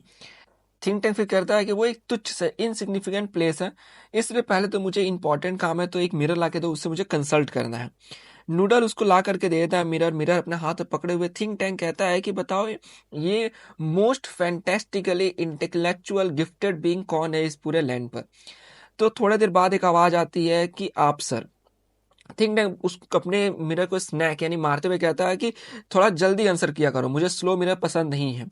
फिर मिरर में अपने आप को देखते हुए कहता है कि हम मार्सियन यानी मार्स पे रहने वाले कितने हैंडसम रेस है, यानी हैंडसम प्रकार के जीव हैं, जो कि उन अर्थिंग से बहुत ही अट्रैक्टिव है ज़्यादा। अर्थिंग के जो हेड है वो बहुत ही छोटे छोटे हैं, लेकिन हमारे हेड कितने बड़े हैं, एकदम बलून की तरह। फिर वो नूडा को बोलता है कि तुम भी खूब मेहनत करो, तुम्हारे भी हेड मेरी तरह एक दिन बलून की तरह हो जाएंगे। तो इस पर नूडल कहता है कि हाँ सर मैं आशा करता हूँ। फिर थिंक टैंक बोलता है कि अच्छा एक काम करो, स्पेस प्रो वाले जिनको हमने भेजा हुआ था उस प्रिमिटिव बॉल ऑफ मड, यानी पुराने से उस मड के बॉल अर्थ पर, तो उस पे बोलो मुझे इन्वेट करना, वो भी इस लंच से पहले। तो नूडल बोलता है कि हाँ ये हो जाएगा सर। फिर वो लीवर को एडजस्ट करता है स्विच बोर्ड के पास में, फिर वहां से कुछ बजेस और बीप की साउंड आती है। ये एक नया सीन आ रहा होता है, तो कहा जा रहा है कि कर्टन ओपन होता है, मतलब कि एक नया सीन फिर आता है। इसमें बोला गया है टाइम अब कुछ सेकंड बाद की बताई जा रही है। प्लेस है Mars space control and centre where public library, यानी ये दो अलग अलग प्लेस है, इनको कनेक्ट किया गया है क्योंकि जो स्पेस कंट्रोल जो वाला है वहाँ पे थिंक टैंक बैठे हुए हैं, और ये सेंटर वेयर पब्लिक लाइब्रेरी में उनके जो लोग गए हुए थे अटैक करने के लिए अर्थ पर, वो लोग हैं। तो पहले यहाँ कैप्टन ओमेगा के बारे में बताया गया है कि वो ड्रोवर को खोल और बंद कर रही हैं। उनकी लेफ्ट में है लेफ्टिनेंट आयोटा, वो बुक्स गिन रही है कितने बुक्स है बुक केस में। उनके राइट में सर्जेंट ऊप है जो कि बुक को अपने सिर पर रखे हुए हैं। तो देखो यहाँ पर दो फीमेल है और एक मेल है सर्जेंट ऊप। उस समय वही मार्स पर जो नूडल है वो इनसे कांटेक्ट करने के लिए कोशिश करता है, तो वो उस समय थिंक टैक पहन लेता है, एक बड़ा सा गॉगल जिससे सब दिखने लग जाए कि आखिर धरती पे जो उसके क्रू हैं वो कहाँ है और क्या कर रहे हैं। थिंक टैक बोलता है कि अच्छा अब बोल उनसे वॉइस कांटेक्ट बनाओ। तो नूडल जो है माइक्रोफोन से बोलता है कि मार्स स्पेस कंट्रोल अपने क्रू मेंबर्स को, फिर बोलता है कैप्टन ओमेगा अपना लोकेशन बताइए। तो ओमेगा जो है वो उनके गर्दन में एक डिस्क लगा रहता है, इसमें डिस्क से सब दिख रहा होता है कि वो लोग कहाँ है, उसी से आवाज भी रिकॉर्ड हो रहा होता है। तो ये लोग रहते हैं प्रोब 1 के मेंबर्स, यानी कैप्टन ओमेगा प्रोब 1 से बिलोंग करती है। तो ओमेगा कहती है कि हम लोग किसी स्क्वायर टाइप के रूम में हुए हैं, हम लोग सेफली यहाँ पे अर्थ पर आ गए थे। फिर वो बोलती हैं कि लेफ्टिनेंट आयोटा आपको कुछ पता है कि हम लोग कहाँ हैं? तो आयोटा कहती है कि मैं समझ नहीं पा रही हूँ हम लोग कहाँ हैं, लेकिन यहाँ पर कुछ ये वाली चीज़ें 2000 है, यानी वो बुक्स को कहती है। मुझे लगता है कोई स्टोरेज बान यानी स्टोरेज रूम टाइप का है। आपको क्या लगता है सर्जेंट ऊप? तो सर्जेंट ऊप बोलते हैं कि मुझे कोई क्लू नहीं है क्योंकि मैं 7 गैलेक्सीज घूम चुका हूँ, मैंने ऐसी चीज़ कहीं पर भी नहीं देखी है। लेकिन हो सकता है कि ये एक टोपी हो और अपने सिर पर रखते हैं और उसको खोल रहे होते हैं। फिर कहते हैं कि हो सकता है कि ये एक हैडबर्सरी यानी एक ऐसी शॉप जहाँ पर क्लॉथ्स मिलते हैं या क्लॉथ्स के चीज मिलते हैं रिलेटेड। ओमेगा बोलती हैं कि इसका आंसर हमें great and mighty think tank दे पाएंगे, वही बता पाएंगे अपना थॉट इन चीजों पर कि आखिर क्या हो रहा है यहाँ पर और क्या चीजें ये सब। तो अब थिंक टैंक कहता है कि ओमेगा उसको लेकर आई कि आइए सामने अपने पाल में रखिए ताकि मुझे सही से दिखे कि वो क्या है। फिर देखने के बाद वो कहता है थिंक टैंक कि मुझे लगता है ना ये अर्थ वाले जो चीज़ खाते हैं ना वही है जो कि वहाँ बहुत फेमस है। इसका मतलब आप लोग एक रिफ्रेशमेंट स्टैंड, यानी एक ऐसी जगह जहाँ पर अर्थ वाले लोग आते हैं और वो खान पान करते हैं अपना, वहाँ पर है। ओमेगा कहते हैं अच्छा हम लोग रिफ्रेशमेंट स्टैंड पर हैं। वो बोलते हैं कि अच्छा बड़ा अजीब ही डाइट है यहाँ अर्थ वालों का। थिंक टैंक फिर कहता है कि हाँ इसको सैंडविच बोलते हैं जो तुम्हारे हाथ में है। तो दोनों ओमेगा आयोटा कहते हैं अच्छा ये सैंडविच है। तो ऊप फिर बोलता है अपने सिर पर से वो उस बुक को हटा करके कि अच्छा ये सैंडविच है। तो थिंक टैंक कहता है कि हाँ सैंडविच है और ये अर्थ का मेन स्टेपल यानी बोल सकते हो मेन या इंपॉर्टेंट फूड है जो लोग खाते हैं। जैसे तुम देख सकते हो उसका जो दो किनारा है उसको वो कहते हैं कि ये दोनों ब्रेड है, इनके बीच में जो आप देख रहे हो ना ये सब फिलिंग्स है यानी पेजेस को वो कहता है। ओमेगा कहते हैं अच्छा आप सही बोल रहे हैं सर। थिंक टैंक कहता है कि मेरे ओपिनियन को सही साबित करने के लिए मैं ऑर्डर करता हूँ कि तुम खाओ। ओमेगा कहते हैं कि खाना होगा। थिंक टैंक बोलता है कि तुम्हें कुछ डाउट है मुझ पर? तब ओमेगा कहते हैं कि नहीं मुझे डाउट नहीं है, बट वो लेफ्टिनेंट आयोटा ना कुछ खाई नहीं है, मतलब ब्रेकफास्ट नहीं की हुई है, इसलिए मैं उनको ऑर्डर करता हूँ कि वो खाएं। लेफ्टिनेंट आयोटा कहते हैं कि मैं तो खा लेती, बट जब मेरे सामने सर्जेंट है तो उनके होते हुए मैं इम्पोलाइट कैसे हो जाऊं और उनको मौका ना दूं खाने का। तो वो बोलते हैं कि मैं आपको ऑर्डर कर रहा हूँ कि आप इसे खाइए सर्जेंट। तो सर्जेंट ऊप थोड़ा सा अजीब फेस में आते हैं, बोलते हैं क्या मुझे खाना होगा? तब आयोटा ओमेगा कहते हैं कि हाँ आपको मार्स की शान के लिए खाना होगा सर्जेंट हुक। तो सर्जेंट हुक उसको खाना स्टार्ट तो करते हैं बट उनको बहुत अजीब लगता है, तो वो जैसे तैसे मतलब बाइट लेते हैं फिर खाते हैं, तो वो बुक को मानो खा रहे होते हैं, उसको फिर निगल जाते हैं एक अजीब सा फेस बना करके। ओमेगा पूछती है कैसा था ऊप? आयोटा वही पूछते हैं कैसा था। उस समय ऊप खांसता है तो ओमेगा आयोटा दोनों चल जाते हैं उसके वजह से नहीं होता पीठ थपथपाने के लिए। तो थिंक टैंक फिर पूछते हैं कि क्या वो डिलीशियस नहीं था सर्जेंट ऊप? ऊप अपने ऐसे सल्यूट करते हुए बोलते हैं कि आप सही बोल रहे हैं, बिल्कुल भी डिलीशियस नहीं था। मुझे समझ नहीं आ रहा कि अर्थ के लोग इसे कैसे खा लेते होंगे बिना पानी के। ये तो इतना ड्राई है जैसे मानो जो मार्स का डस्ट है उसकी तरह। तो नूडल फिर बोलता है थिंक टैंक को कि मुझे पता नहीं, बट ये डाटा जो मेरे पास बहुत कम है, मैं चाहता हूँ आपको बताना इस सैंडविच के बारे में। तो थिंक टैंक बोलता है कि चलो इतना वर्दी तो नहीं होगा बट अपना ये जो ट्रिफलिंग बिट ऑफ डाटा यानी तुच्छ सा डाटा ये बताओ। तो नूडल कहता है कि सर मैंने कुछ सर्वेरियर फिल्म यानी बोल सकते हो कि उसने कहीं पे ये देखा था। तो वो कहता है कि ये जो सैंडविच है इनका यूज करते हैं ह्यूमन सब कम्युनिकेशन करने के लिए। तो थिंक टैंक हॉटली यानी कि ऐसे अहंकार में भरा हुआ घमंड से बोलता है कि हम मैं नेक्स्ट पॉइंट यही बोलने वाला था कि ये एक्चुअली में कम्युनिकेशन सैंडविचेस हैं। और फिर वो कहता है कि थिंक टैंक कभी गलत नहीं होता है। कौन गलत नहीं होता है? तो सभी बोलते हैं कि great and mighty think tank कभी गलत नहीं होता है। अब थिंक टैंक कहता है सभी को कि वहाँ पे जो लोग रहते हैं अर्थ पर कि मैं तुम्हें ऑर्डर देता हूँ कि तुम उसमें सुनो कि वो क्या वहाँ से आवाज़ें आ रही है। ओमेगा, आयोटा एंड ऊप सब एकदम समझ नहीं पाते हैं क्या हुआ। तो थिंक टैंक बोलता है क्या तुम्हारे कानों में मार्बल्स हैं? तुम्हें समझ नहीं आ रहा जो मैंने तुम्हें कहा? अब यहाँ पे ये तीनों ट्राई करते हैं सुनने का बुक को अपने दोनों कान पे लगा करके। तो इन्हें समझ नहीं आता है कि आखिर कोई आवाज़ आ रही है कि नहीं, तो एक दूसरे से कम्युनिकेट करते हैं। तो इन सिंपल कहा जाए तो वो लोग ट्राई कर रहे होते हैं सुनने का, बट नहीं आता है। तो बाद में इन लोग फिर से ध्यान लगाते हैं और कुछ नहीं होता है। थिंक टैंक पूछता है कि अच्छा बताओ तुमने क्या सुना, रिपोर्ट करो। तब ओमेगा कहती है कि सर हम लगता है कि सही फ्रीक्वेंसी पे नहीं है, मुझे कोई आवाज़ नहीं आई। आयोटा कहती है कि सही यही सर, मुझे भी नहीं आई। हो सकता है कि अर्थिंग के कान बहुत तेज हो। ऊप भी कहता है कि मैंने भी कुछ नहीं सुना। हो सकता है कि ये जो सैंडविच है इनमें से सही में कोई साउंड नहीं आ रही हो। इस पर थिंक टैंक कहता है कि अच्छा तो तुम लोग क्या सजेस्ट कर रहे हो कि मुझसे गलती हुई है, माइटी थिंक टैंक से गलती हुई है? तो ओमेगा कहती है कि नहीं ऐसा नहीं है, हम लोग इसको सुनते रहेंगे। तभी नूडल बोलता है कि प्लीज़ एक्सक्यूज़ कीजिए ब्रिलियंस, बट मेरे दिमाग में एक ख्याल जो है हल्का सा इन्फॉर्मेशन वाला वो घूम रहा है।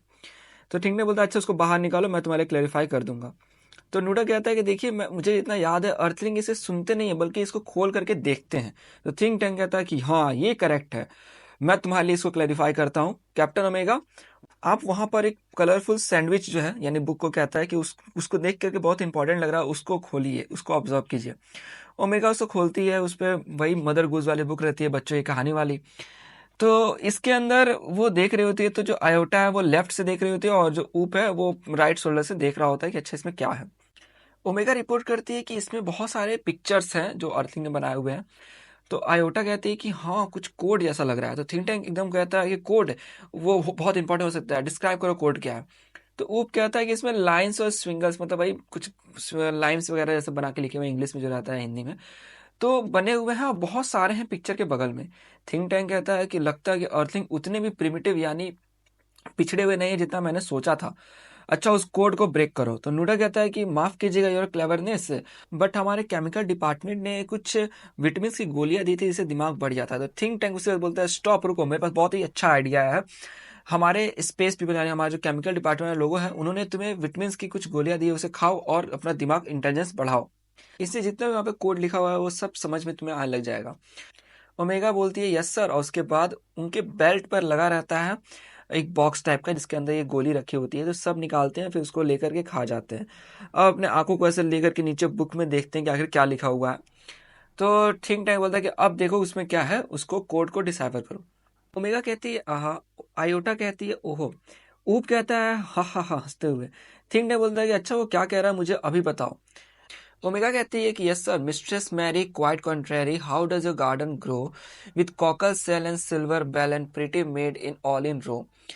ऊप हंसने लग जाता है कि अरे प्रिटी मेड ग्रो कर रही है गार्डन में, मतलब कोई मेड ग्रो कर सकती है? तो ठीक टेक ना अलार्म को बोलता है रुको, ये मतलब हंसी का टाइम नहीं है। तुमको रियलाइज नहीं हो रहा है कितना सीरियस मैटर है ये। अर्थिंग ने ऐसा डिस्कवर कर लिया एग्रीकल्चर और माइनिंग को बना करके कि वो सिल्वर को ग्रो कर सकते हैं, कॉकल से जो कि सी फूड कह सकते हो उसको ग्रो कर देते हैं। यहाँ तक कि वो हाई एक्सप्लोसिव भी ग्रो कर सकते हैं। फिर वो नूडा को ऑर्डर करता है कि तुम कांटेक्ट करो इन्वेजन फ्लीट से। नूडा कहता है कि वो अर्थ पर जाकर के उस पर कब्जा करने के लिए तैयार है। थिंगटे बोलता है कि उन्हें बोलो रुकने के लिए, कुछ नए इन्फॉर्मेशन आए हुए हैं। फिर वो कहता है कि आयोटा आगे का बताइए क्या लिखा है। आयोटा कहती है yes sir. Hey diddle diddle the cat and the fiddle, the cow jumped over the moon, the little dog laughed to see such sport and the dish ran away the spoon. Oop हंसता है, बोलता है कि अरे dish कैसे दौड़ सकता है स्पून से दूर। अब थिंक टैंक फिर बोलता है कि हंसी रोको। सब शांत एकदम हो जाते हैं। देन वो कहता है कि ये बहुत ही अलार्मिंग है, मतलब चेतावनी देने वाला है, क्योंकि ह्यूमंस ने अपने एनिमल्स को भी जो है म्यूजिकल कल्चर सिखा रखा है, स्पेस टेक्निक्स बता रखा है कि उनकी डॉग के पास सेंस ऑफ ह्यूमर है, यानी वो हंसते हैं। और उनकी जो गाय है वो तो इंटर प्लानिटरी अटैक कर रही है मिलियंस ऑफ काउ, जो मतलब कि मून पर जाके वो लोग कब्जा कर रहे हैं। तो अब बोलता है कि अपने जो इन्वेजन फ्लीट है उनको बोलो कि कोई इन्वेजन आज नहीं होगा। तो ऊप को फिर वो कहता है कि ऊप इसके आएगा पढ़ो। Humpty Dumpty sat on the wall. Humpty Dumpty had a great fall. All the king horses and all the king's men cannot put Humpty Dumpty together again. फिर ये कहता है कि सर यहाँ पे हम्प्टी डम्प्टी का पिक्चर है, but कहता है पता नहीं सर ये देखने में, मतलब ये देखने में, फिर अपने बुक को से टर्न करता है तो सभी देखते हैं, यानी हम वो थिंक टैंक और वहाँ पे जो ऑडियंस बैठी रहती है। थिंक टैंक एकदम चिल्लाने लगता है सिर पकड़ के, ये तो मैं हूँ, ये तो मैं हूँ, ये अर्थलिंग ने मुझे देख लिया, वो मेरे पीछे पड़े हुए हैं और वो मतलब यहाँ मार्स पर जो मार्स सेंट्रल कंट्रोल है इस पे कब्जा करना चाहते हैं और मुझको पकड़ना चाहते हैं, यहाँ मार्स पे इन्वेजर करना चाहते हैं। तो वो नूडा बोलता है कि एक स्पेस कैप्सूल निकालो जिसके अंदर मतलब भागने के लिए वो, और मुझे यहाँ से जल्दी बिना डिले के भेजो, और सारे स्पेस कीपर को बोलो कि वो भी अर्थ छोड़ करके आ जाए जो वहाँ पर गए हुए हैं, बिना कोई ट्रेस छोड़े ये पता चले कि वहाँ पे कोई गया था। उन्हें पता नहीं चलना चाहिए कि मैं ये सब चीज़ जानता हूँ। उसके बाद नूडा बोलता है कि सर हमें कहाँ जाना चाहिए। थिंक टैंक बोलता है कि यहाँ से 100 मिलियन माइल्स अवे, इस मार्स से। फिर वो बोलता है कि सारे इन्वेजन फ्लीट जो है उनको बोलो वापस आने के लिए मार्स पर, यहाँ के लोग को जो है इवैक्यूएट करने के लिए, पूरा मार्स खाली करने के लिए। हम लोग जा रहे हैं अल्फा सेंचुरिया, कोई होगा प्लेनेट, उस पे जा रहे हैं जो कि 100 मिलियन माइल्स अवे है। ओमेगा आयोटा और ऊप सभी एकदम तेजी में सब जितने भी बुक्स रहते हैं उसको सही करते हैं, सेल पर डालते हैं और फिर वहां से भाग जाते हैं। अब इस तरह ड्रामा खत्म हो जाता है, यानी एक्ट खत्म हो गया। अब स्टोरी में आती है वो चकलिंग, यानी कि अपने हाथों से मुंह को दबा करके वो हंस रही थी।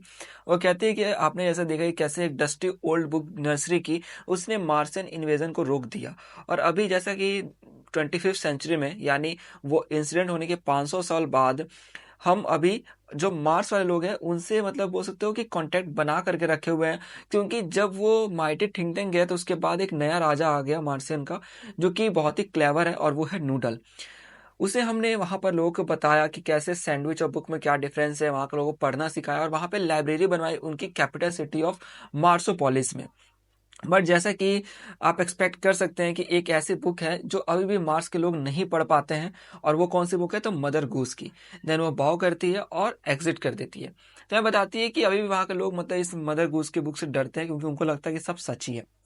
तो इस तरह इस पूरे कहानी में कुछ खास नहीं था, बस इतना ध्यान दे सकते हैं कि उन्हें किस बुक से डर लगती थी और कैसे जो है इन्वेजन रुका उसके बारे में।